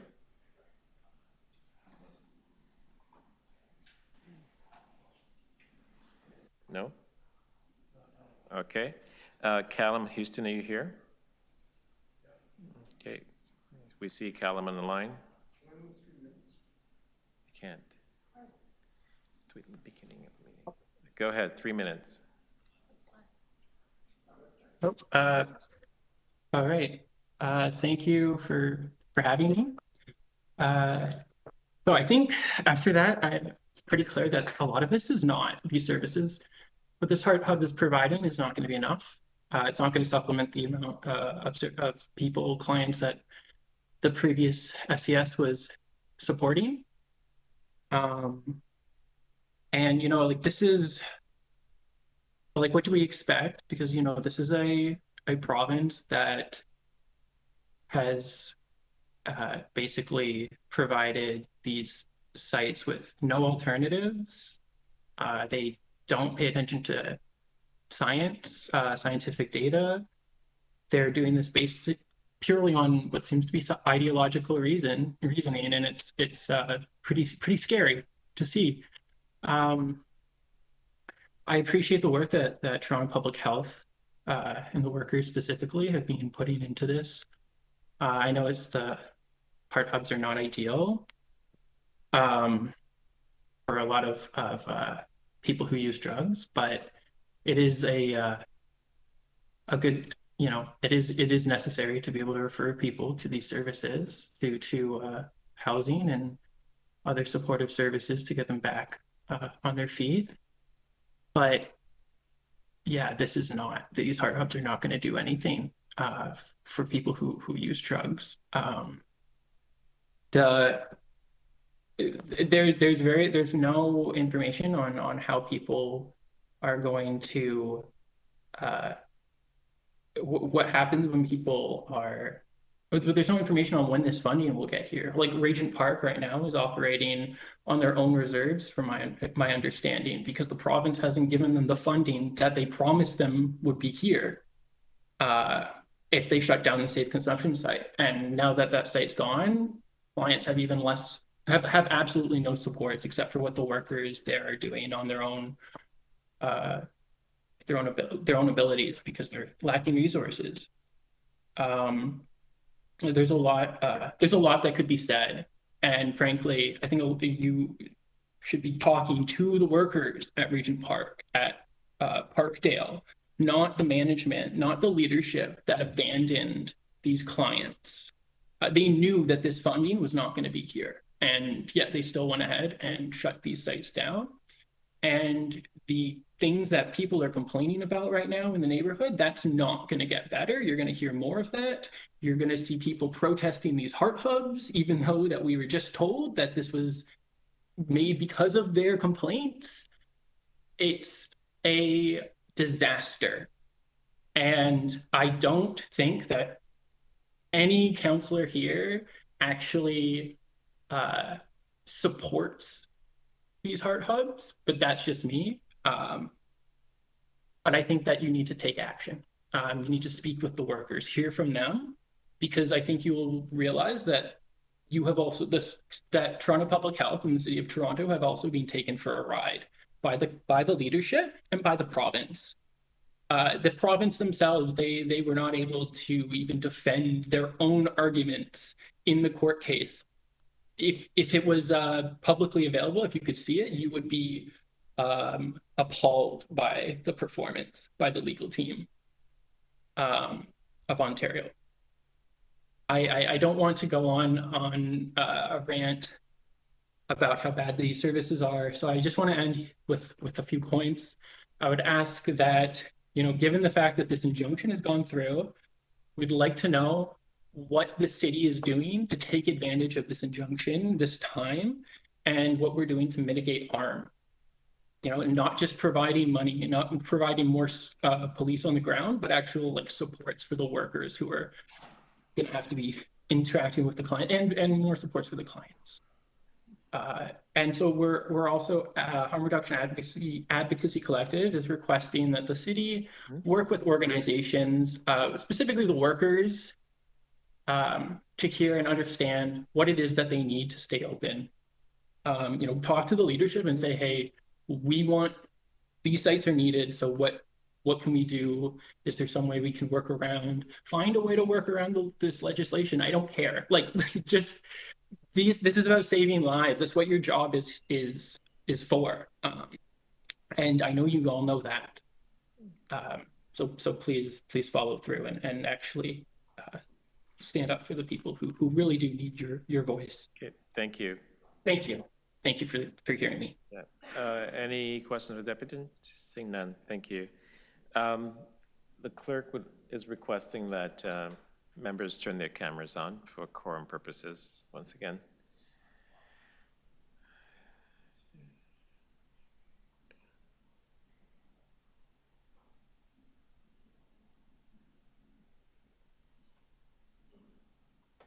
Can members who are participating online please turn their cameras on to be counted for quorum?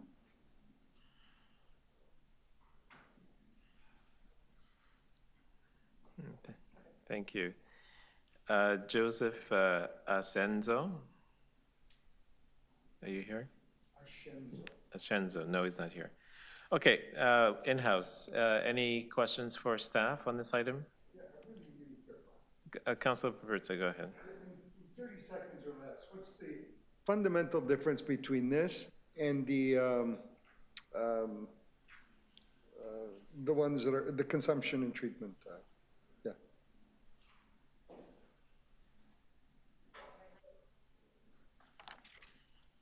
Okay, there we go. To the chair, thank you, Councillor, for that question.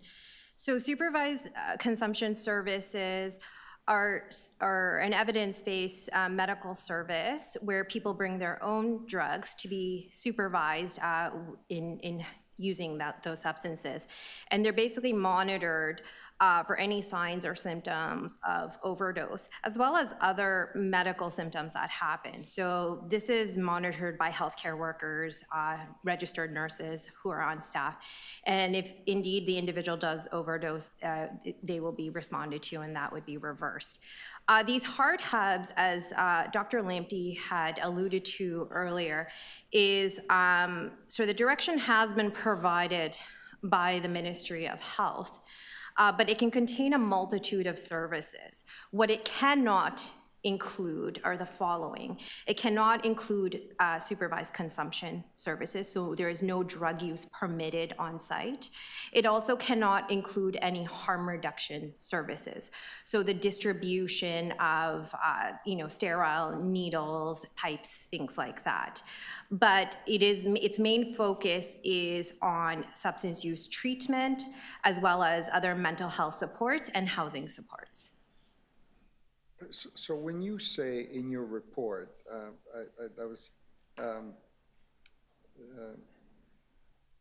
addiction recovery treatment, what does that mean?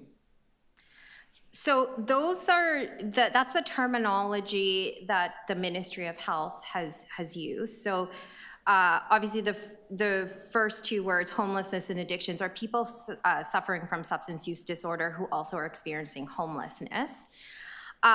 Recovery, from my perspective as a physician, can be a spectrum. It can be, generally speaking, from my perspective, it's people who cease using the unregulated drug supply and move to substance use treatment, which can entail opioid agonist treatment, all the way to not using any substances at all. And it also involves a more holistic approach where you might get counseling, address past traumas, things like that. So that's what recovery entails, is you kind of cease that cessation. Treatment, as I had alluded to, involves, from my perspective, what evidence-based medical treatment is generally opioid agonist. I'm not understanding that. Just in a simple way. What does treatment mean? Like, somebody comes in, he's on drugs, he's flipping out. Like, what do? You sit them down and have a chat with them, or or you say, hey, kid, listen, roll up your sleeve, I got something for you, right? That'll make it easier for you. Can you do that? No, so what treatment entails, if someone is coming in, first they need to be medically assessed and stabilized, because we know the drug supply has so many other drugs in it, not just opioids. It has benzodiazepines. So we need to manage the whole person and everything they're experiencing. Once they are medically stabilized, that's when you have a conversation. So how do you stabilize them? I am not an emergency physician. I know, but how would they stabilize them in this HART hub? Well, in this HART hub, if they come to, for example, the detox or withdrawal management, and I just want to state, I am not an addictions physician, they would need to be addressed by an addictions physician. And they would have everything from their vitals monitored, heart rate, blood pressure, just how they're physically appearing. Are they vomiting? Are they dehydrated? So all that has to be managed first before you go into the treatment component, which is opioid agonist treatment, things like methadone, Suboxone, that kind of stuff. Okay. Any other questions for staff? See, that I understood. Okay. Okay, thanks. Dr. Zhao? So my question is just about your injectable OAT program. Previously was at the Works. It is a form of harm reduction, but also is a treatment. So it's kind of a gray area. Is that something that will still be continued, or it has to be discontinued as it also falls under harm reduction? So from my perspective, injectable opioid agonist treatment is a form of treatment. These are people who are witnessed. I think right now, it's unclear whether we'll continue this service. This situation is quite dynamic right now. but we will ensure that all of our clients of our program are transitioned appropriately if need be. Okay, any further questions? No? Okay. I do have one. So in your presentation, you mentioned that we'll have satellite programs or locations until the permanent location is ready. Today's April 1st. In your presentation, you didn't say where the satellite location is. Like, are we able to say that or not? Well, since the satellite location is really for registered clients, they've been informed where they can come and receive our services. It's not a location that currently will be taking in clients who are not already registered. So it's known to the clients who need to know. And then in terms of publicizing the location, that's been done through work with the local counselor to let the surrounding community know.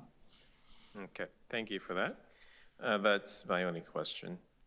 Any other questions? Seeing none. Speakers on this item? I do have a motion. Staff wants to put it up. So there are four items here in this motion. The first two are actually from the mayor. I believe the mayor submitted a letter. And the first item really is for the acting MOH to begin implementation of the interim downtown HART hub model as set out in the update from the Medical Office of Health and in accordance with the City of Toronto's application to the Ministry of Health for HART hub funding. And item 2 here, again, to direct the acting MOH to report back once confirmation of provincial funding is received with an update on the interim HART hub model, including a rollout of services, partnerships, and opportunities to enhance a wraparound case management support, B, information on the permanent HART hub model, including planned services, partnerships, and timelines for completion, and C, an agreement and authorities required to enable the downtown HART hub. And the last two items are from me. It's really just coordinating the outreach teams for the HART hubs. I don't want people working in silos, and I think it's important that we're all on the same page, doing the same things with the same voice. And the last item really is just about the naloxone distribution kits. It's something that we should continue in the proximity of 277 Victoria Street. But not limited to TMU in the downtown Young Business Improvement Area catchment. And we should do that until September 30th, 2025. That's the gist of this motion, and I hope that it is something that can be supported by the board. Mr. Chair, if I'd be allowed to just say a quick word. Absolutely, Councilor Bravo. Go ahead. Can you put the motion back up on the screen? Would that be possible? Thank you so much. Go ahead, Councilor Bravo.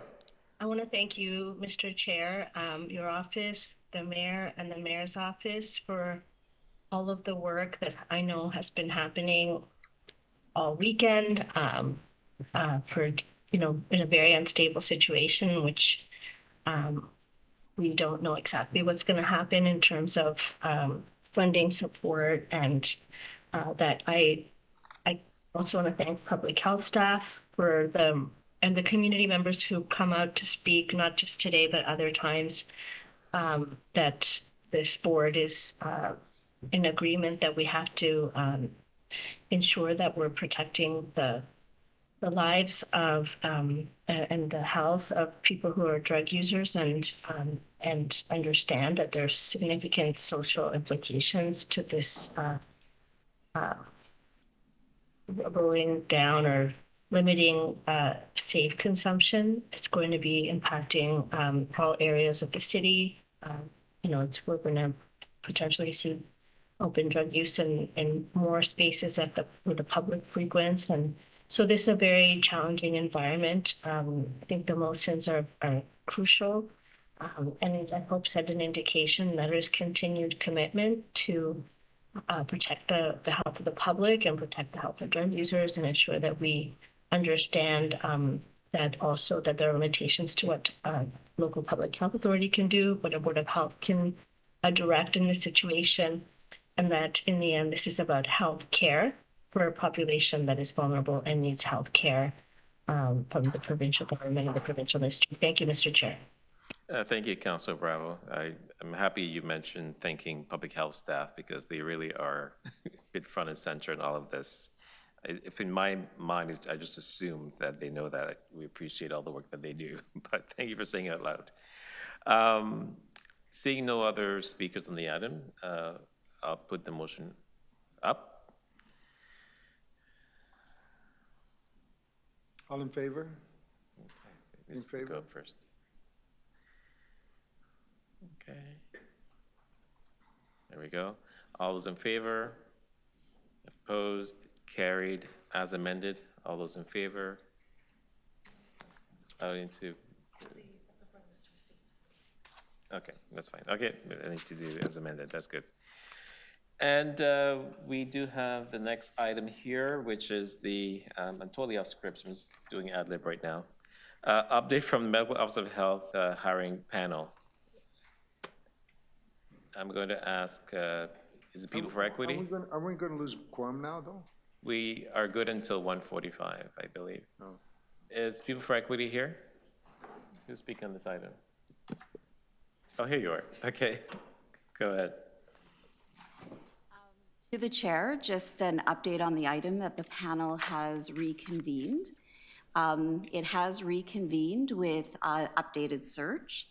And just referring to the letter from the chair, there has been an increase in scope in terms of the salary, and the search has commenced. We are in search with Phelps at the moment, and the search will conclude at the end of the month with the timeline as set out in the letter from the chair. Okay. Any questions from anyone here? Where did the salary go from and to?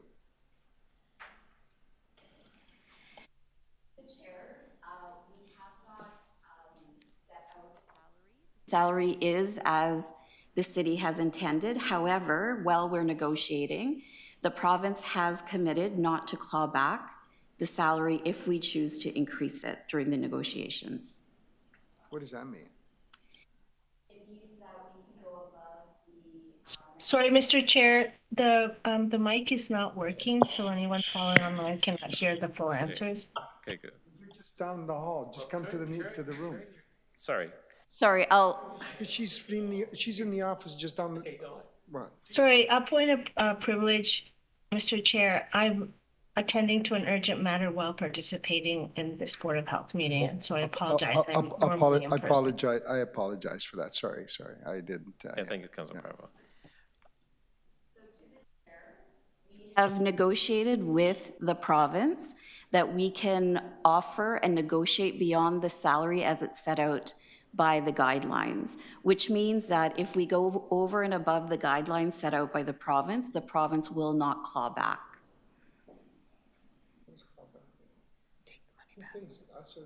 The province. Okay. Thank you. Seeing no other questions on this, I will go to speakers. I'll just say that one of the changes here in regards to who's on the hiring panel is the mayor is now a member of the search committee. And as you may know, Deputy Mayor Morley is no longer on the Board of Health, so she's been removed as a result of that change. You can also see too, Dr. Zhao is also here. She was on the panel originally, but she had to step away, when she had her baby. But now she's back, and so she will resume her role on there as well. So again, this is for information. All those in favor?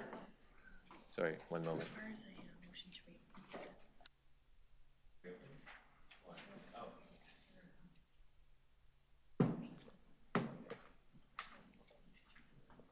I'm going to move a motion to reopen just to reflect the changes on the hiring panel. So all those in favor of reopening?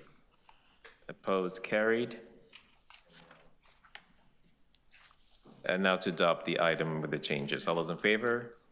Opposed? Carried. Okay. We're back to the noise item.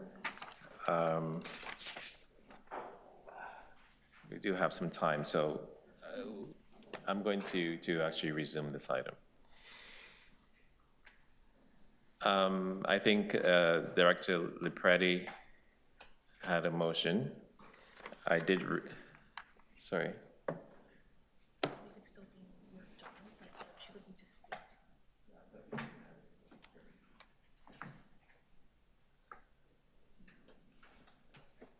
Okay, according to staff, it's still being reviewed.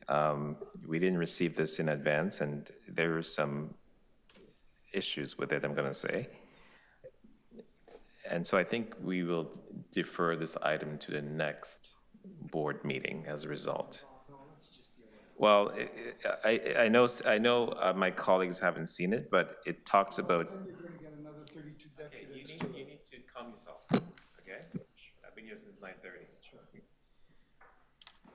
I was with you since 9:30. Well, you're in the car. So yeah, I'm going to defer this item until the next meeting, because there's a lot of references here to Pearson Airport, which is actually out of our purview as a local body. So I'm going to move a motion to defer. All those in favor? Opposed? Carried. Thank you. And that's the end of our agenda. Thank you.